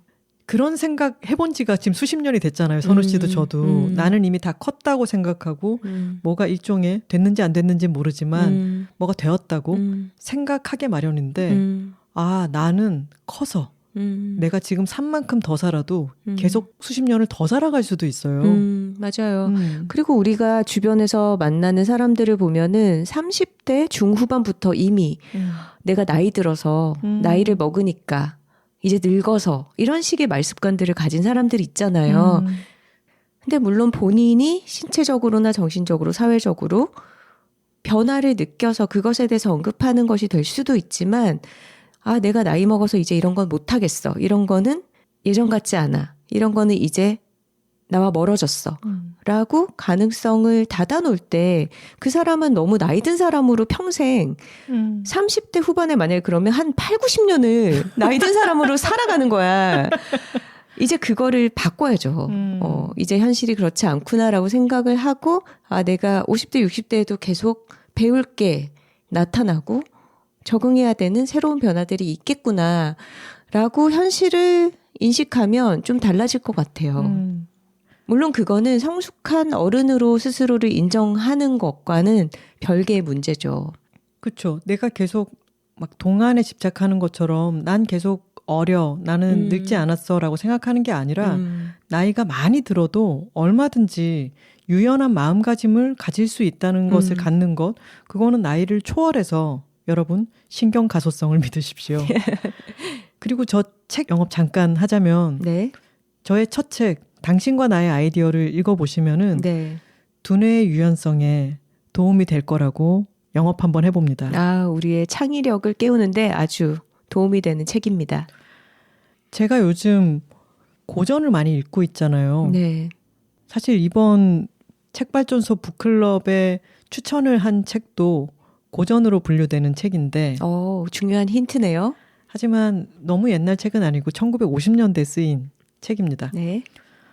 많은 사람들이 이 모든 것이 변해가는 이 빠른 세상에서 선우 씨는 고전 음악을 듣잖아요. 클래식. 고전이라고 불리는 것들의 취향을 가지고 있으면은 그것은 좀 안정적으로 느끼죠. 근데요, 고전이라고 해서 불변인 게 아닙니다. 지금 21세기의 눈으로 우리가 익히 알고 있는 고전 문학의 리스트를 바라봤을 때 도태되는 것들이 또 있어요. 그럼요. 그럼에도 살아남는 것들이 있고 그리고 새로운 고전들이 쓰이고 있기 때문에 새롭게 들어오는 것들도 있죠. 그 리스트는 해안이 바뀌듯이 그리고 리스트는 누가 정해주는 게 아니죠. 계속해서 독자들의 마음속에 서점가에 살아남는 책들이 계속 들고나게 있는 거죠. 고전 음악의 경우도 그렇지 않나요? 그렇죠. 이미 작곡의 영역은 수백 년 전에, 오래전에 완결이 되어 있다고 볼 수 있겠지만 그 곡에 대한 연주, 새로운 해석 이런 것들은 끊임없이 새롭게 이루어지고 음악가에 대한 평가, 그 업적에 대한 조명 이런 것도 현대의 시각으로 새롭게 계속 큐레이션이 되죠. 그리고 우리가 늘 언급하는 이자람 장군님처럼 판소리라는 아주 오래전부터 이어온 그런 예술을 하면서 현대의 언어로 어떻게 현대인들에게 이것을 요즘의 기준으로 적합하게 바꿔서 전달할까를 고민하면서 그 무대 예술 작업을 해가는 사람들도 있고요. 고전이라는 것은 일종의 닻이 될 수는 있습니다. 모든 게 너무 빨리 휩쓸려 가버리는 듯한 곳에서 아주 오랜 세월 동안 살아남은 것들의 세계를 들여다보고 애호하고 있을 때는 안정감이 들긴 하죠. 하지만 닻이라는 것도 영구불변이 아니죠. 닻을 끌어올려서 배는 다른 곳으로 정박지를 옮기기도 합니다. 세상의 모든 것은 그렇게 변해갑니다. 네. 저희가 20세기와 21세기 반으로 접힌 시간을 지내보고 점점 변화의 속도가 빨라진다고 느껴온 것처럼 아마 앞으로 저희가 살아갈 시간은 그 변화가 더 가속화되겠죠. 근데 그랬을 때 자신의 어떤 부분을 닫아버리고 세상은 세상대로 가고 나는 새로운 것들에 대해서 이해가 가지 않는다고 역정을 내고 있는 것보다는 그 변화를 좀 들여다보고 용기를 내서 경험도 해보고 또 나의 속도를 지켜갈 부분은 지켜가고 그런 태도와 자세로 우리가 살아가면 어떨까 하는 얘기를 나눠봤습니다. 여둘 애드 시간입니다. 오늘의 여둘 애드는 저희도 수년간 잘 사용하고 있는 브랜드를 소개하고자 합니다. 이 브랜드 의뢰가 오기 전에 저희가 최근에 이 브랜드에 개인적으로 주문을 했어요. 맞습니다. 그 얘기를 하지 않을 수 없죠. 네. 선우 씨가 그저께 되찾고 눈물을 흘렸던 그 물건 뭐죠? 네, 저의 리코더를 위한 가방을 주문을 했는데요. 너무 가볍고 휴대성이 좋은 나머지 길바닥에 떨어뜨리고 다녔던 저의 세상에 하나뿐인 너무 소중한 리코더를 위한 단 하나의 가방을 여기에 주문했습니다. 바로 가죽 제품 브랜드 코운 레더입니다. 제가 연말이고 해서 그리고 선우 씨가 이번 클래식 공연에서 저희 집에 솔리스트로 첫 공연을 하는 거기 때문에 선물로 이 가방을 맞춰주기로 했는데 배보다 배꼽이 큰 거죠. 이 코운 레더에서는요. 이렇게 주문 제작으로 세상에 하나밖에 없는 케이스를 만들어주기도 하고 여기에 라인업들도 쭉 있습니다. 가죽 가방이라든가 가죽 지갑 그리고 다양한 가죽 소품들을 제작하고 판매하는 공방이자 가죽 제품 브랜드라고 해야 될까요? 네, 규모가 크지 않은 그런 개인 브랜드라고 보시면 될 것 같고요. 이렇게 소개하면 신뢰가 갈 것 같아요. 국립현대미술관에서 VIP 선물로 카드 지갑을 코운에 의뢰해서 몇 년째 제작을 하고 있습니다. 그렇게 제품의 진로는 믿을 수 있는 곳이라는 얘기겠죠. 가죽 제품을 소개하기 전에 저희가 마음에 조금 걸리는 부분이 있었어요. 저희가 기후 위기 문제에 대해서 얘기를 할 때도 있고 저희가 채식인은 아니지만 적어도 육식 전신을 하지 않으려고 한다 이런 말씀도 드린 적이 있죠. 네. 이번에 가죽 제품을 소개하면서 이에 대해서 또 공부를 많이 했습니다. 코운 레더에서 주되게 사용하는 가죽은 베라펠레라고 하는 곳에서 친환경 가죽 인증을 받은 제품을 쓰고 있어요. 이것에 대해서 설명을 들었는데요. 이 인증을 받는 가죽은 가죽을 얻기 위하여 동물을 죽이지 않는 인위적 도살을 하지 않는 제품 그리고 친환경적 염색 기법으로 태닝을 해서 가죽이 수명을 다한 뒤에 쉽게 재활용을 할 수 있는 그런 가죽이고요. 그리고 정화 시스템과 폐기물 재순환에 대해서 엄정한 심사를 통과한 제품이고요. 니켈이나 크롬 같은 금속 알러지를 유발하는 어떤 유해 물질도 포함되어 있지 않은 제품에 부여되는 인증이라고 합니다. 네.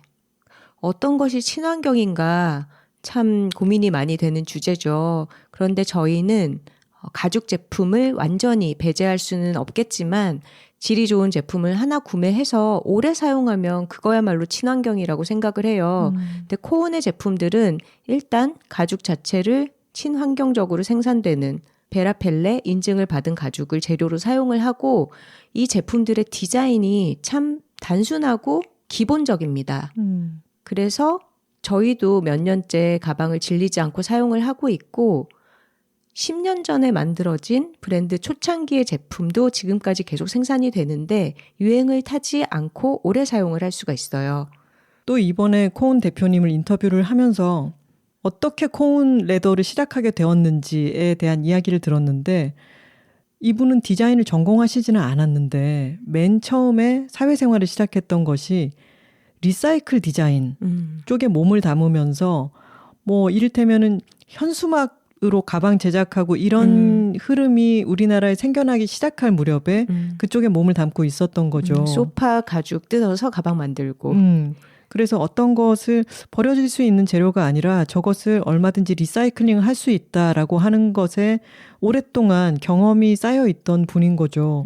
그래서 자신의 브랜드인 코운 레더를 런칭하고 나서는 지금까지 계속 지켜오고 있는 원칙은 언제든지 AS를 해준다는 겁니다.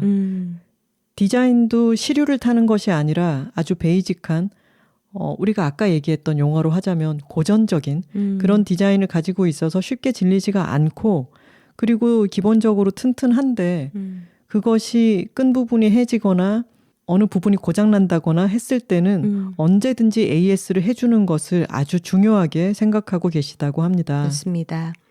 제가 지난번에 샤넬백의 딜레마에 대해서 말씀드렸잖아요. 정말 좋은 걸 하나 사서 평생 쓰겠다 이런 야욕을 가지고 구입을 했지만 그 브랜드가 표상하는 바가 너무 크기 때문에 사실 어디에도 들고 나가지 못하게 된 그런 난처함에 대해서 말씀을 드렸는데 코운의 제품들은 굉장히 실용적입니다. 그리고 딱 봤을 때 브랜드를 알아챌 만한 어떤 장식이나 문양이나 디테일 같은 게 있지 않아요. 근데 그렇기 때문에 누가 봤을 때 저거 어디 제품이구나 딱 봐서 알아보게 되는 그런 과시적인 목적의 소비가 아니라 정말 유행을 타지 않으면서 실용적으로 오래 사용하는 가방이죠. 코온의 로고는 잘 보이지 않게 한 귀퉁이에 이렇게 찍혀 있는데 그 로고의 모양이 아주 귀엽죠. 솔방울 모양으로 생겼죠. 네, 솔방울입니다. 이 대표님은 원뿔 형태를 원래 좋아했는데 이 원뿔 형태로 로고를 만들고 싶다라고 생각을 하고 있다가 집에 놓여있던 솔방울을 가만히 보았더니 약간 이렇게 원뿔형이잖아요.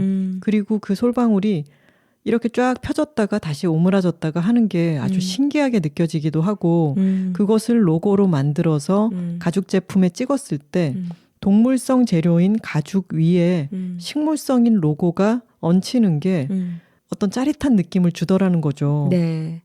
이쯤 되면 코온의 제품이 대체 어떻게 생겼나 궁금하실 텐데요, 여러분.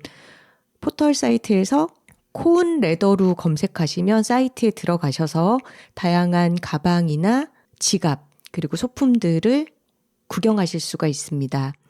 사실 이 코온 레더는 이 브랜드의 시작부터 지금까지를 저희가 다 지켜본 브랜드이기도 합니다. 맞아요.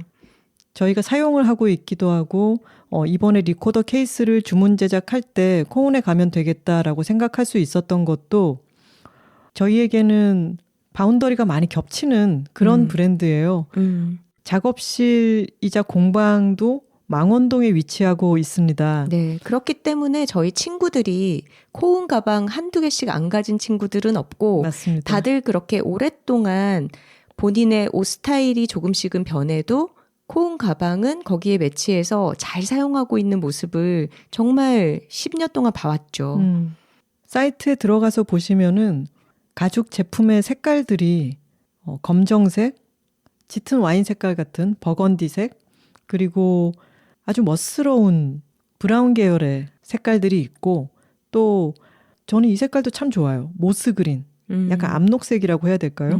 그런 몇 가지 색으로 구성이 되어 있는데 이 색깔들이 모두 어느 옷에나 매치가 아주 자연스럽게 잘 되고 멋스럽습니다. 맞습니다. 그리고 이 가죽 제품이 저희가 이번에 공방에 가서 다시 한번 봤지만 대표님이 10년 동안 이미 사용한 제품을 보여주셨는데 가죽이 낡아가면서 더 멋스러워지는 거 있잖아요. 가죽을 오래 사용했을 때 색이 조금씩 변하는 걸 태닝 된다라고 하잖아요. 근데 굉장히 멋있게 태닝된 제품들을 볼 수 있었어요. 그리고 이런 말씀도 하셨죠. 낡아가는 것을 좋아하는 사람들이 코온도 좋아하는 것 같아요. 사실 물건이 낡아가도록 오래 쓸 수 있으려면 그게 관리가 잘 돼야 되는데 그만큼 AS를 평생 영원히 해준다고 하니까 가능한 거죠. 그리고 홈페이지에 들어가 보시면 아시겠지만 저희처럼 세상에 단 하나뿐인 그것만의 케이스를 위해서 커스터마이즈 의뢰를 받는 것도 아주 좋아하십니다. 브랜드의 출발부터 그런 식으로 성장이 되어 왔더라고요. 고객 중에서 나는 반달 모양의 지갑을 원해. 근데 거기에 카드가 들어갔으면 좋겠어. 라고 해서 탄생한 제품이 반달 모양의 하프문 카드 케이스라고 하죠. 그리고 이 브랜드가 내가 이런 라인업으로 브랜드를 만들어 가겠어 라고 설계를 해서 시작한 것이 아니라 이 얘기를 좀 풀어놔도 될까요? 저는 너무 재밌었는데 네네. 이 대표님이 리사이클 디자인에서 여러 경험을 쌓고 나서 나는 앞으로 계속해서 뭘 할 것인가 라고 고민을 하고 있을 때 TV에 약간 생생정보통 같은 곳에서 여러분께 공업용 미싱을 가르쳐드리는 그런 클래스가 있습니다. 이런 방송이 나왔대요. 네. 그걸 보고 이분이 실행력이 너무 좋아요. 맞아요. 그래서 그 워크샵을 찾아간 거죠. 그래서 미싱을 하고 뭐 동그랗게 본을 뜨고 이런 걸 했는데 아니 뭐야 나 왜 이렇게 재능이 있지? 이런 걸 깨닫고 나서 이 미싱을 너무 하고 싶더라는 거죠. 연습을 계속 매일매일 좀 했으면 좋겠는데 하다가 막 찾아낸 데가 성동구에 가면은 성동구는 가죽, 신발 이런 특화된 그런 곳이 있잖아요. 그렇죠. 성수동이 수제화 거리죠. 네, 관에서 제공하는 그런 클래스가 있어가지고 거기 가서 가방도 한번 완성해보고 미싱을 이제 계속 돌리게 된 거죠. 그러다가 좋은 가죽 자투리가 있었는데 이분이 어디 출신이죠? 리사이클 디자인 쪽에 계시던 분이었잖아요. 그러다 보니까 이 좋은 가죽을 버릴 수는 없잖아요. 그걸로 아주 심플한 클러치를 만들었다고 합니다. 자신의 친구가 사실 이 친구 저희도 아는 친구예요. 내가 이런 게 필요하다.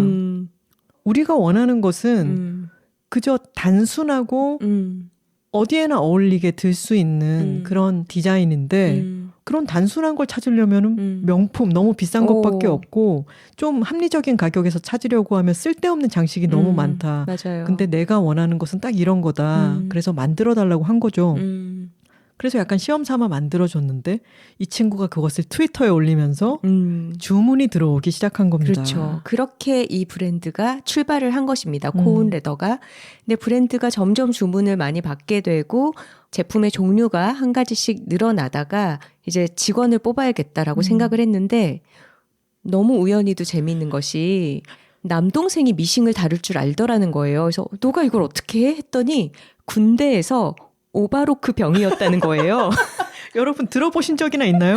군대 운전병, 뭐 취사병 이런 건 들어봤지만 오바로크 병이라고 하는 직책으로 있었던 겁니다. 근데 이 코운의 대표님이 처음 미싱을 다뤘을 때 내가 재능이 있구나라고 느낀 게 원을 박을 수가 있었대요. 처음 박아봤는데. 근데 그거는 초보자들이 다 할 수 있는 경지는 아니래요. 근데 이 동생에게도 그런 DNA가 미싱을 다룰 줄 아는 피가 흐르고 있었던 거죠. 그래서 지금까지도 동생분과 함께 브랜드를 운영하고 있다고 합니다. 이 가죽 제품의 경우에는 특히 가죽 소품 아이템이 아니라 가죽 가방 같은 경우에는 가격도 있고 실제로 그 크기의 감이 어떤지를 보시면 좋잖아요. 코운은 말씀드렸듯이 망원동에 작업실이 있고요. 그 작업실은 예약제로 방문해서 상담을 하실 수도 있습니다. 그리고 사장님이 아주 친절하고 이 새로운 고객과의 만남에 아주 열려있는 분이기 때문에 가서 상담을 하시고 가죽도 선택하고 뭐 색깔 같은 것, 디자인 같은 것도 커스터마이즈도 가능해요. 게다가 이걸 좋아하시죠. 네. 저희가 생각할 때는 어떤 가죽 제품, 이렇게 심플하고 멋스러운 디자인의 가죽 제품을 구입할 때 가장 담장이 낮은 곳이 아닐까 싶어요. 맞습니다. 그 담장을 더 낮춰드리기 위해서 저희가 뭘 준비했죠? 세일 들어갑니다. 여둘톡 특별 톡토로 할인을 준비했습니다. 코운 레더 사이트에 들어가셔서 본인이 갖고 싶은 구매하고자 하는 물건을 장바구니에 담으시고요. 4만 원 이상인 경우에 결제하실 때 할인 코드 톡토로 대문자로 TOCTORO를 집어넣으시면 10% 할인이 들어갑니다. 대신에 이 혜택은 네이버페이나 카카오페이로 결제하시는 경우에는 해당되지 않아요. 그렇게 결제를 하시는 방식은 시스템이 적용이 되지 않는다고 해요. 그런데 코운레더 자사몰에서 회원 가입을 해서 구매를 하시면 적립금도 5,000원이 지급이 된다고 해요. 10만 원 이상인 경우에는 바로 사용하실 수 있다고 하니까 4만 원 이상 구매하시면서 여둘톡 10% 톡토로 할인을 받으실 때 5,000원 적립금 같이 사용하시면 되겠죠. 연말에 선물하실 일도 많을 텐데 코운의 여러 가죽 아이템들은 선물을 하기에도 아주 좋다고 생각을 하고요. 또 가죽 가방 같은 경우에는 고민을 좀 해보셔야 할 테니까 덥석 살 수 있는 물건은 아니잖아요. 12월 말일, 12월 31일까지 이 톡토로 할인이 적용이 됩니다. 네. 제가 코운의 제품들 중에서 예쁘다고 생각하는 걸 몇 가지 언급을 하자면 일단 베이직 바디 크로스백. 맞아요. 이 가방이 가장 오래됐죠. 10년 된 디자인입니다. 그리고 10년 사용한 모습을 저희가 봤는데 안 쓴 제품보다 더 멋스럽습니다. 네. 우리가 10년 전에 럭셔리 브랜드 가방을 보면 유행이 지났다는 느낌이 들거든요. 맞아요. 왜냐하면 어떤 장식적인 요소가 들어가 있기 때문에. 그런데 코운의 가방은 10년 전에 만들어진 거나 지금 신상품이나 결이 비슷해요. 음. 기본적으로 유행을 타지 않는 그런 아주 단정한 스타일입니다. 그리고 저는 이거 굉장히 유용하다고 생각해요. 저희 친구들도 많이 사용하는 제품인데 마그넷 크로스백. 이게 엄청 가볍거든요. 아, 맞아요. 이거는 들어보면 정말 놀랍게 가볍고 약간 탐원형으로 귀엽게 생긴 그거 맞아요. 말씀하시는 그리고 거죠? 뚝딱 단추 같은 걸로 딱 고정이 되고 여기 보면은 휴대폰이랑 뭐 립글로스 하나랑 뭐 작은 선우 씨 돋보기 안경집 들어갔잖아요. 그 정도의 소지품 딱 정말 기본적으로 갖고 외출하는 그 정도를 담을 수 있는 사이즈고 한 200g 정도? 무게가 그것밖에 안 나가더라고요. 그러니까 진짜 나는 가볍게 다니고 싶다 하시는 분들에게는 이 가방 아주 추천합니다. 코운의 가방들이 이렇게 가벼울 수 있는 게 금속 부속을 덜 사용해서라고 그래요. 금속 부품을 많이 쓸수록 가방은 무거워진다고 합니다. 이 대표님이 가벼운 가죽 가방을 만드는데도 신경을 많이 쓰고 계십니다. 그리고 이렇게 가볍게 외출하는 것이 좀 불가능한 우리 보부상들 계시잖아요. 보부상들에게 추천하는 라인은 버킷백. 이 버킷백이 스몰, 미디움, 라지 사이즈로 3가지가 나오거든요. 이 버킷백도 정말 단순하게 생겼어요. 바닥은 타원형으로 생기고 위가 조금 넓어지면서 올라와서 사이즈는 크지 않지만 수납력이 아주 좋습니다. 책도 들어갈 수 있고 여러 가지를 들고 다니기에 좋죠. 그리고 크로스로 멜 수 있기 때문에 겨울에 손이 자유롭죠. 이렇게 몇 가지를 추천드렸고 말씀드렸듯이 톡토로 할인을 적용받으시려면은 자사몰 검색창에서 코운 레더라고 검색해서 들어가시면 되고요. 아까 이 브랜드가 어떤 계획을 갖고 시작한 브랜드가 아니었다라고 초창기에 말씀을 드렸지만 네. 이 브랜드는 저희가 시작할 때부터 지켜봐온 브랜드이고 이미 그 시간이 10년이 되었습니다. 2013년부터 시작을 했고요. 네. 계속해서 이 코운의 스타일을 지켜오면서 뚝심 있게 브랜드를 이끌어오고 있습니다. 단순하고 좋은 물건을 사서 하나를 오래 쓰는 게 친환경이다. 그 정신에 부합하는 가죽 제품을 코운에서 만나실 수 있을 겁니다. 선우 씨의 리코더 가방이 다 완성되면은 저희가 또 자랑하도록 하겠습니다. 네, 소식 전해드릴게요.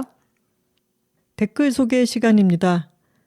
사연과 광고 문의는 W2Talking, W 숫자 2 TALKING @gmail.com으로 보내주시면 됩니다. 지난 80화 겨울 옷 입기, 젊은이들은 왜 춥게 입을까에 대해서 또 많은 톡토로들이 공감의 사연을 보내주셨습니다. 애플 팟캐스트에서 젊은이라고 하는 건 너무 재밌어요 라고 하시면서 왕졸려 띠로리 님께서 저도 정말 궁금해요. 맨다리의 사람들. 그런데 저는 젊은이 시절부터 꽁꽁 싸매고 다녀서 별난 사람 취급받았답니다. 요즘은 배워머에 열광하는 1인입니다. 심지어 친구들에게 연말 선물로 주고 있어요. 따뜻한 사람이죠? 이번화 들으면 들을수록 언니들의 잔소리 같아 기시감이 드네요. 물론 저도 그 언니들에 해당하고요.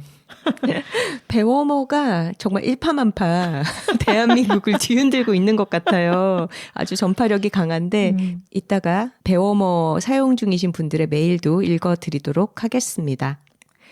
아니 그러니까 님께서 오늘도 잘 들었습니다. 저는 작년부터 시도하던 것이 닛삭스, 그러니까 무릎 양말인데요. 상의는 내일을 껴입을 수 있지만 스키장에 가는 게 아니고서야 바지 안에는 껴입기가 불편하더라고요. 안 입자니 다리가 너무 춥고요. 그냥 양말은 발목 부분은 가릴 수 있지만 바지통 사이로 바람이 슝 들어와서 소용이 없었어요. 그러다가 긴 양말을 찾기 시작했어요. 크크.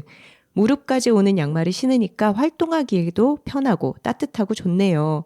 오늘도 넓은 청바지 안에 무릎 양말을 신고 퇴근하는 중입니다. 크크 하셨네요.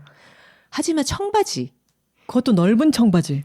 한겨울에 아, 청바지 좀 저는 반대하고 싶고요. 하지만 무릎 양말 신으시는 거는 정말 좋은 아이디어고 저도 실천하고 있어요. 저희도 그런데 무릎 양말 많이 신습니다. 지난 화에는 언급을 안 했나 보다 싶네요.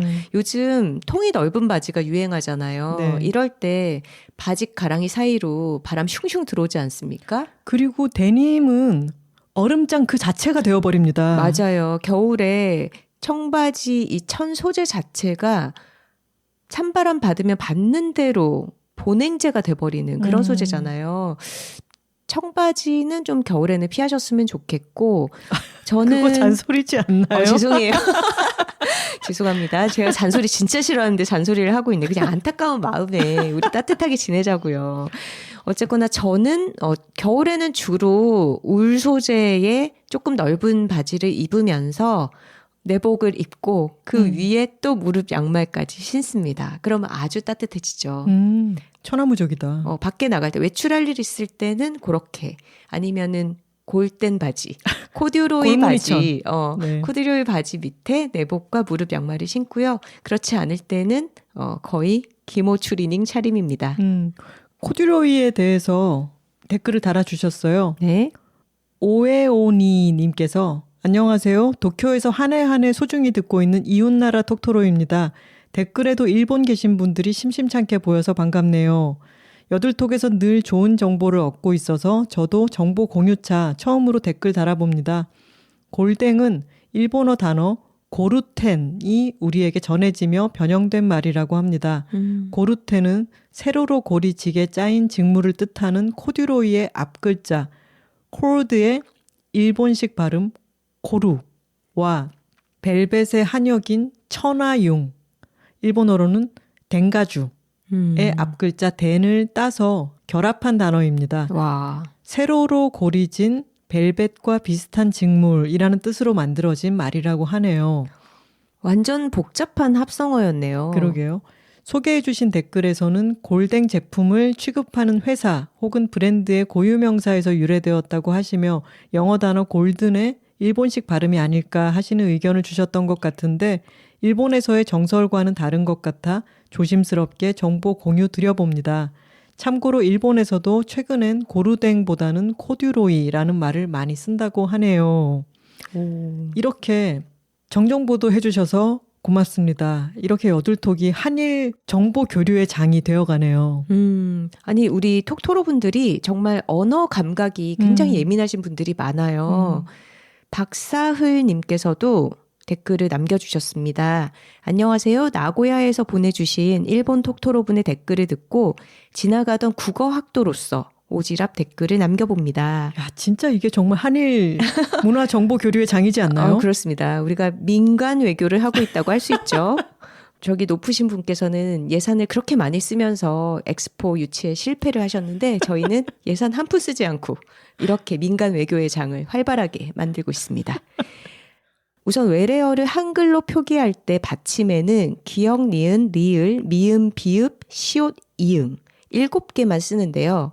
이유는 다른 게 아니라 고유어나 한자어를 발음할 때와 달리 외래어는 우리가 그 음가대로 발음하지 않기 때문입니다. 예시로 드신 인터넷은 영어 철자가 INTERNET 이지만 말씀하신 대로 한국인들이 말할 때 인터넷이, 인터넷을, 인터넷에 등으로 발음하기 때문에 발음의 표기를 맞춘 것이라고 할 수 있습니다. 그러니까 티읕 받침을 받침으로 표기하지 않기 때문에 시옷 받침으로 표기가 되고 거기에 조사가 붙으니까 이렇게 발음되는 것이다. 이런 말씀이네요. 그러게요. 그리고 인터넷과 팟캐스트는 둘 다 T로 끝나는데 왜 인터넷은 시옷 받침으로 쓰고 팟캐스트는 T로 쓸까요?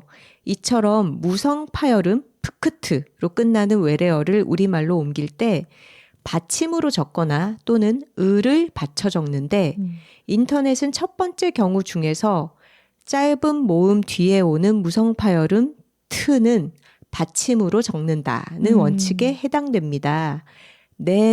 NET에서 E가 짧은 모음으로 발음되는 것이죠. 따라서 로봇은 로보트가 아니라 로봇이 됩니다.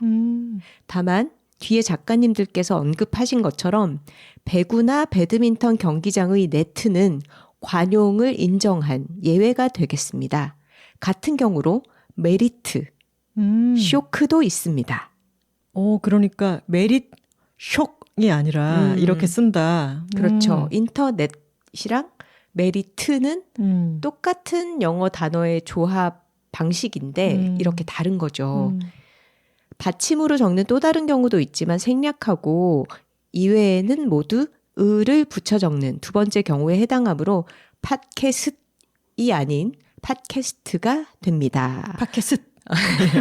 이렇게나 상세하게 전문적인 지식을 나눠주셨네요. 지금 국어를 전공하고 있다고 해주셨고요. 이번 학기에 배운 내용이라서 반가워서 설명을 했다고 본인도 기말고사 준비 중에 복습이 됐다고 이렇게 언급을 해주셨네요. 얼마나 좋습니까? 댓글도 달고 정보 공유도 하고 복습도 하고. 맞아요. 원래 가장 효율적인 공부 방식은 누군가에게 가르쳐 줄 때입니다. 맞습니다. 브리엔님께서 호떡을 위해 코트를 포기하는 선우 작가님 너무 좋아요. 오늘 퇴근길에 무조건 호떡 사 먹어야겠어요 하셨습니다. 네, 정작 저는 요즘 호떡 파는 데를 못 만나서 올겨울에 한 번도 못 먹었네요. 그리고 우주 대톡토로님께서 매주 화요일은 다이어트 실패. 영혼이 살찌는 기분. 이런 살이라면 튀능튀능 찌고 싶다. 아 맛있다. 기막히게 맛있다. 이런 댓글을 달아주셨어요. 아이고, 댓글도 정말 맛있게 써주셨습니다. 찹쌀옹심이님께서 저도 아직 그 정도의 능력이 안 돼서 너무 비싼 물건을 사면 그 물건의 주인이 아니라 수문장이 될 것 같아 안 사고 있어요. 크크크크. 저는 요즘 바라클라바와 실내용 어그에 푹 빠져 있는데요. 발 차가운 분들 발가락 양말 신고 실내용 어그 신으시면 정말 따뜻하답니다 하셨네요. 아 발가락 양말이 더 따뜻하군요. 그러게요. 그건 몰랐네요. 그리고 어그가 실내용이 있다는 것도 몰랐어요. 근데 이 표현이 너무 재밌지 않나요? 너무 비싼 물건을 사면 그 물건의 주인이 아니라 수문장이 될 것 같다. 맞아요. 지키는 사람이 되는 거죠. 그렇죠. 내가 그 물건을 관리하는 어떤 시중을 드는 존재가 돼버리는 거죠. 제이 어떻게 읽어야 되죠? 제이 초이 아티라고 읽어야 될까요? 제이 초이 아티? 님께서 저도 부산에서 나고 자라 대학에 가면서 서울에 온 경우인데요. 엄마가 딸내미 서울 가서 얼어 죽을까 봐 30년도 더 전인 당시 매우 비쌌던 무스탕 코트를 사서 입혀주셨던 기억이 납니다. 엄마가 가지고 계신 옷 중에서도 그렇게 비싼 옷은 없었어요. 덕분에 땅 부자 귀부인 룩으로 오리엔테이션에 참여한 신입생이 되었습니다. 엄마 사랑해요. 너무 귀엽다.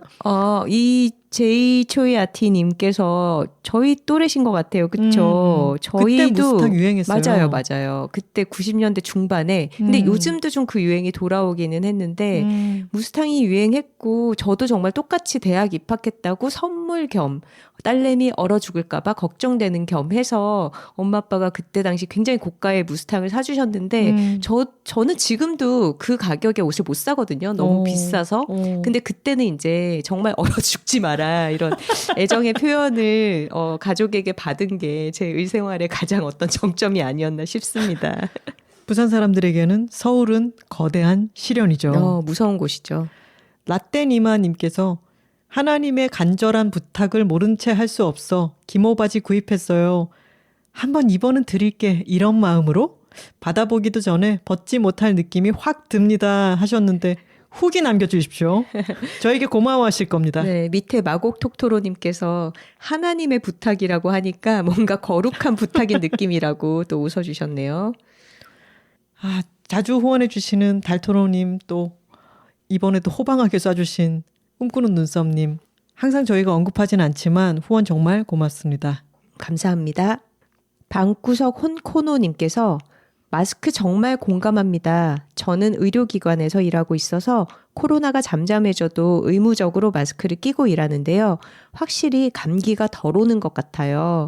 그리고 입을 벌리고 자는 습관이 있어서 자고 일어나면 목이 아픈 경우가 많은데 잘 때 첫 마스크를 끼고 자면 목이 안 아파서 좋았습니다 하셨네요.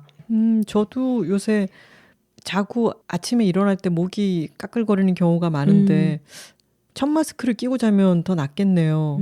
근데 생각해보면 저는 귀마개 하고 안대를 하고 자는데 첫 마스크까지 끼면 살아있는 미라 같지 않을까라는 생각도 듭니다. 스포티파이에서 YS님께서 이번 회차 재밌게 듣다가 한국의 나이에 따른 기대치에 대해 생각해봤어요. 저도 이 나이엔 이렇게 입어야지가 항상 머릿속에 있었는데 해외살이 덕분에 없어졌거든요. 나이는 숫자가 올라가는데 행색은 점점 더 어려지는 중이에요. 그리고 겨울 외투로 재정 능력을 평가하지 않는 저희였으면 좋겠어요. 저희는 우리 톡토로들을 얘기하겠죠. 그렇죠. 전 외투가 몇 벌 없는 데다 튼튼하고 따뜻해서 늘 같은 걸 입거든요 하셨습니다. 톡토로들은 그러지 않습니다. 맞아요. 사실 한 발 밖으로 나가보면 한국 사회가 얼마나 촘촘하게 남의 눈을 신경 쓰는지 이래야 한다고 세워놓은 그 무형의 규범이 많은 사회인지 깨닫게 되잖아요.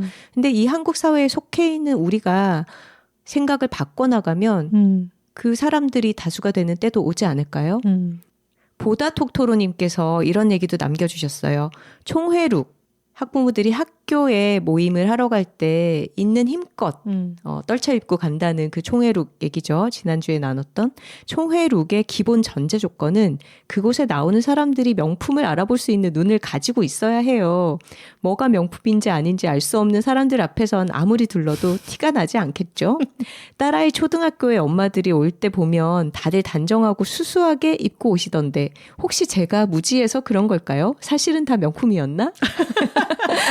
그렇게 무화시켜버리는 거죠. 너무 좋네요. 아, 그리고 덧붙이지만 코온의 가죽 가방들은 총회 룩으로도 손색이 없죠. 맞습니다. 그러면서도 내가 수문장이 되는 게 아니라 주인이 될 수 있는 그렇죠. 그런 아이템들입니다. 애플 팟캐스트에서 개수동 라이너스 반펠트 님께서 피너츠에 나오는 라이너스의 성까지 이렇게 붙여서 써주셨네요. 나랑 가치관이 비슷한 사람 2명이라도 곁에 둔다면 원치 않는 물결에 휩쓸리지 않을 수 있다는 말씀. 팟캐스트 꾸준히 들으며 김하나, 황선우 두 분 랜선 인연으로 내 인생에 가까이 둔다면 충분하겠구나 하는 생각이 들어 든든했어요. 이번 회차 특히 더 좋았네요. 재미와 의미 둘 다 충족. 두 분의 가치관 공유해 주심에 감사합니다 하셨습니다. 아, 저희도 감사합니다. 아유, 저희 고맙습니다. 둘만은 아니고 톡토로들 중에도 많을 거예요. 그렇죠. 스포티파이에서 7AD님께서 작가님들 너무 사랑하는 딩토로입니다. 나이가 들면서 좋은 옷에 대한 생각을 많이 하게 되는데 겨울 좋은 옷에 대한 작가님들 이야기 들으며 머리가 상쾌해지는 기분이 들었어요. 이번 주도 감사합니다 하셨네요. 네, 저희도 감사합니다. 아, 참, 선우 씨, 우리 그 얘기 하는 거 또 홀랑 까먹었어요. 저희가 연말에 애플 팟캐스트에 2023년 우리가 사랑한 팟캐스트에 뽑혔습니다. 애플 팟캐스트에서 우리가 사랑한 프로그램으로 뽑힌 건 작년에 이어서 두 번째죠. 여둘톡을 시작한 2022년에 이어 올해도 여러분께 많은 사랑을 받았습니다. 그리고 스포티파이에서도 2023년 올해의 팟캐스트로 여둘톡이 뽑혔습니다. 그리고 여러분들이 스포티파이에서 제공하는 연말 결산 내용에서 내가 가장 사랑한 팟캐스트로 여둘톡이 결과에 나왔다. 그 결과를 공유해 주셔서 저희도 아주 기분 좋게 확인을 했습니다. 감사합니다. 저희 인스타그램 스토리가 한동안 시끌벅적했던 게 그 스포티파이 연말 결산과 또 에르데의 어드벤트 캘린더를 12월 1일부터 지금 하나씩 다 뜯고 계시죠? 턴테이블 올려서 하나씩 듣고 계시고 저희도 그 활동을 시작했는데 그걸 다 스토리로 공유해 주셔서 저희가 아주 블링블링한 며칠을 보내고 있습니다. 맞아요. 그리고 우리 톡토로들 참 바빠요. 까미 전직도 구입해서 읽고 계시고 또 클레어 키건 책도 맞아요. 이처럼 사소한 것들 맞나? 이토록? 이처럼? 맨날 헷갈려. 그 이처럼이지. 내용이 메일에 있으니까 그렇게 읽을게요. 지금 저희가 녹음하고 있는 중에 따끈따끈하게 들어온 메일입니다. 해외에서 승무원으로 일하는 남토로입니다. 한국 비행 직전에 겨울옷 에피소드 듣고 비행 와서 이처럼 사소한 것들 구매까지 이어졌는데 이후 신묘한 우연을 접하여 끄적여 봅니다. 한국 올 때마다 서점 투어 하면서 전자책으로 안 나온 종이책을 사곤 하는데 이번에는 클레어 키건의 이처럼 사소한 것들 괄호 열고 자꾸 이토록이랑 헷갈림 지금 저랑 똑같은 얘기를 해주셨네요. 을 구입했습니다. 두 분의 책 소개도 좋았고 페이지를 호롤롤로 넘기다 읽게 된 펄롱과 수녀 원장의 대화도 흥미로워서요. 체류 기간에는 시차 적응을 위해 카페인을 안 하는데 심신피로가 몰려와 책을 읽을 수 없는 상태라 호텔방에 놔두고 나와 지하철을 탔습니다. 항상 만석이다시피 한 9호선 급행을 타고 약속 장소로 이동하는데 앞에 서 계신 남성분이 독서 삼매경에 빠져 계시더군요. 그런데 책을 움직일 때 언뜻 드러난 책 표지 안쪽에서 클레어 키건의 얼굴이 보였습니다. 제가 호텔에 두고 온 책 이사것을 읽고 계시더라고요. 이 와중에 지금 줄임말을 쓰셨어요. 이처럼 사소한 것들. 반가움에 이어 남토로실까 하는 혹시 야 너도? 나도! 궁금증이 일었지만 우연일 뿐 저만의 뇌내망상일 수 있기에 조용히 목적지에서 내렸습니다. 혹시 12월 3일 낮 12시쯤에 9호선 타셔서 클레어 키건의 신작을 읽으셨던 남토로 분 계신다면 또 한 명의 남토로가 say hello. 감정노동과 이방인 신세에 지친 제 일상에 여둘톡이 언제부터인가 멘탈 회복제가 되었습니다. 비행 중 휴식 시간에 벙커에 누워서 불안, 선택과 집중, 좋아하는 일 편을 무한 반복해요.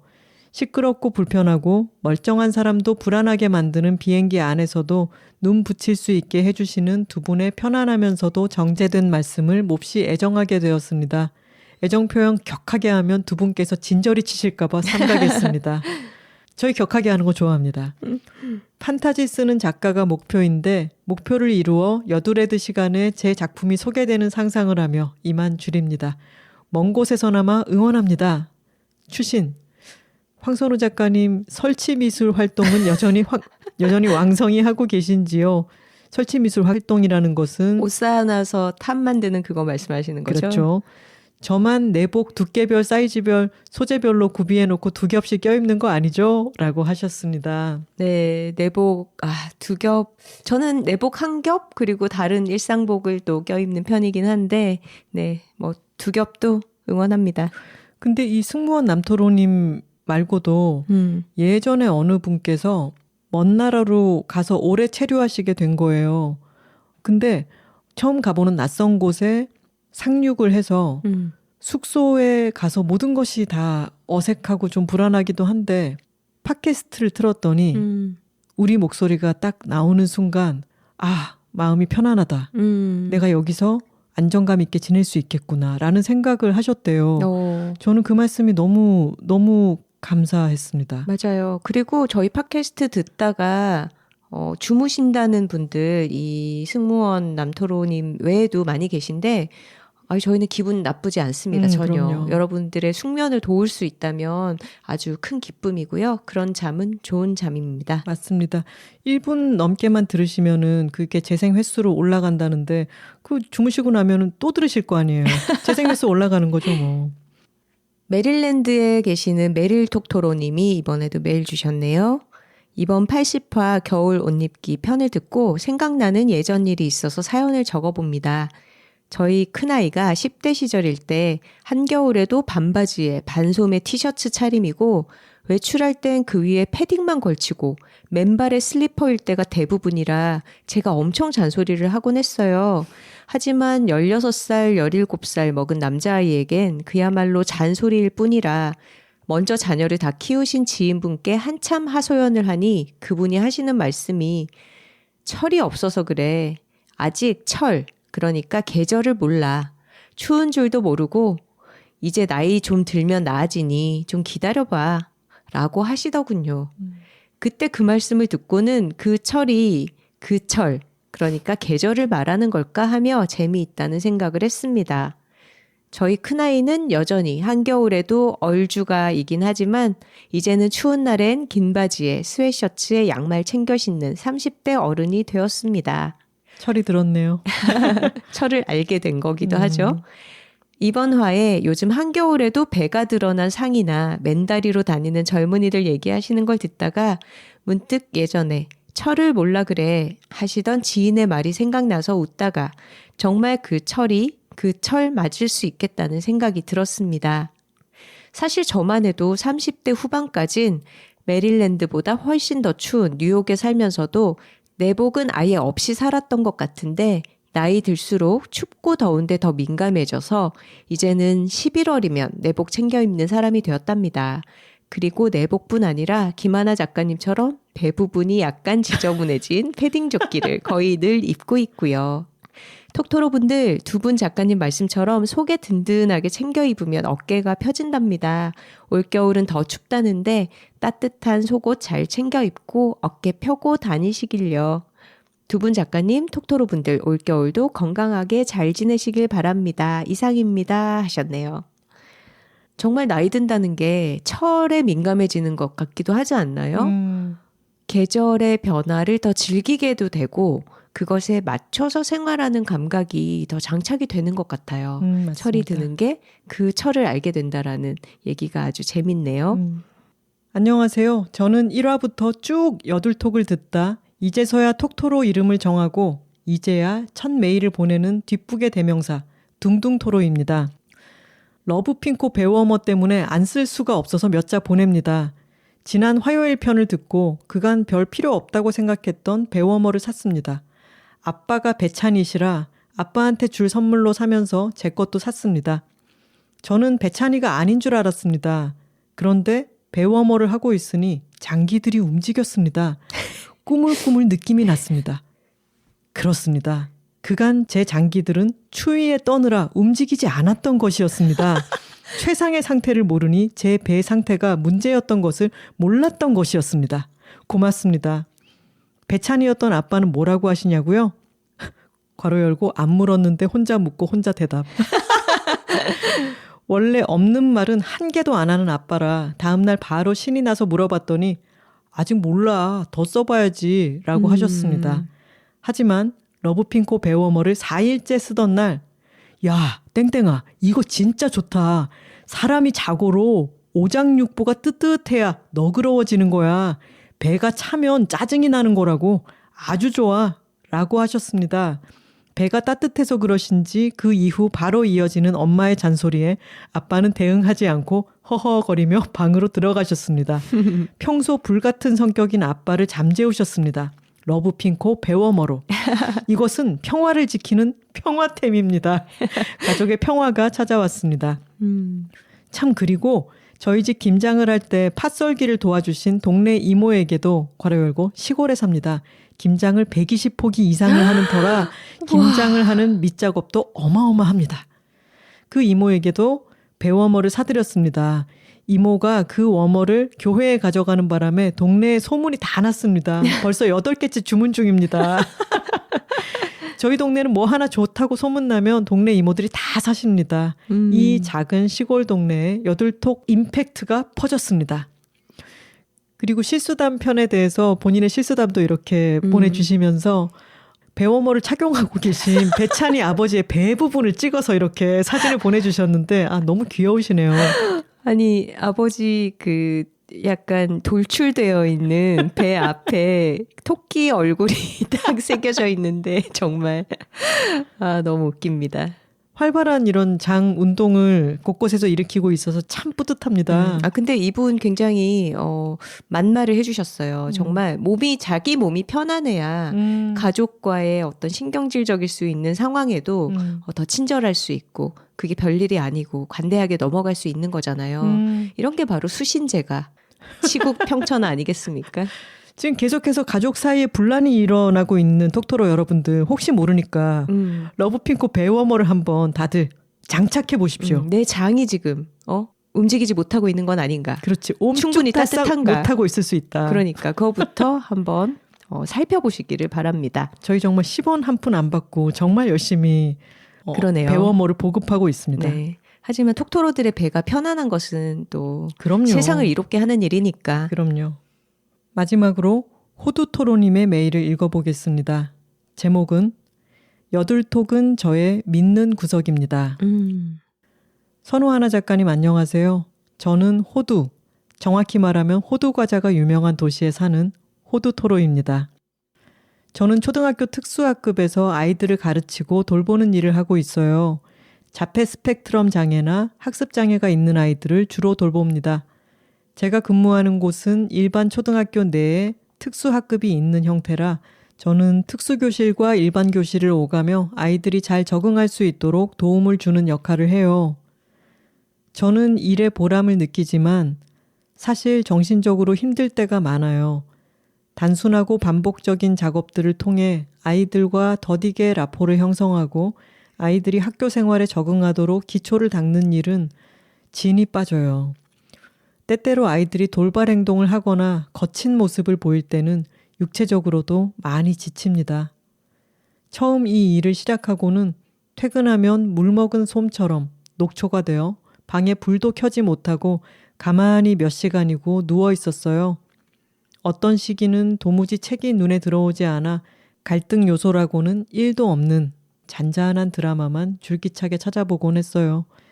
이제는 어느 정도 힘을 비축하는 요령을 익혔지만 여전히 누구와도 말을 하고 싶지 않을 때가 종종 있습니다.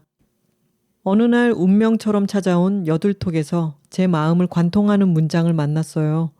바로 최선을 다하면 죽는다입니다. 원래도 애정하던 김원비 작가님과 선우 작가님이 함께 쓰신 책의 제목이라는 것을 알고는 즉시 책을 주문하여 읽었습니다. 여둘톡의 여러 에피소드들을 들으며 저는 비로소 제가 번아웃 상태라는 것을 깨달았어요. 왜 어두운 방에 누워 있어야만 했는지, 좋아하던 독서를 더 이상 하지 못했던 건지, 머릿속에 뱅뱅 도는 단어가 있는데 적확한 말을 찾지 못해서 일기장을 펼쳤다 그냥 닫았는지, 하루에 2-3시간씩을 온라인 루미큐브 게임에 쏟고 허탈감에 빠졌던 건지 원인을 알게 되었어요.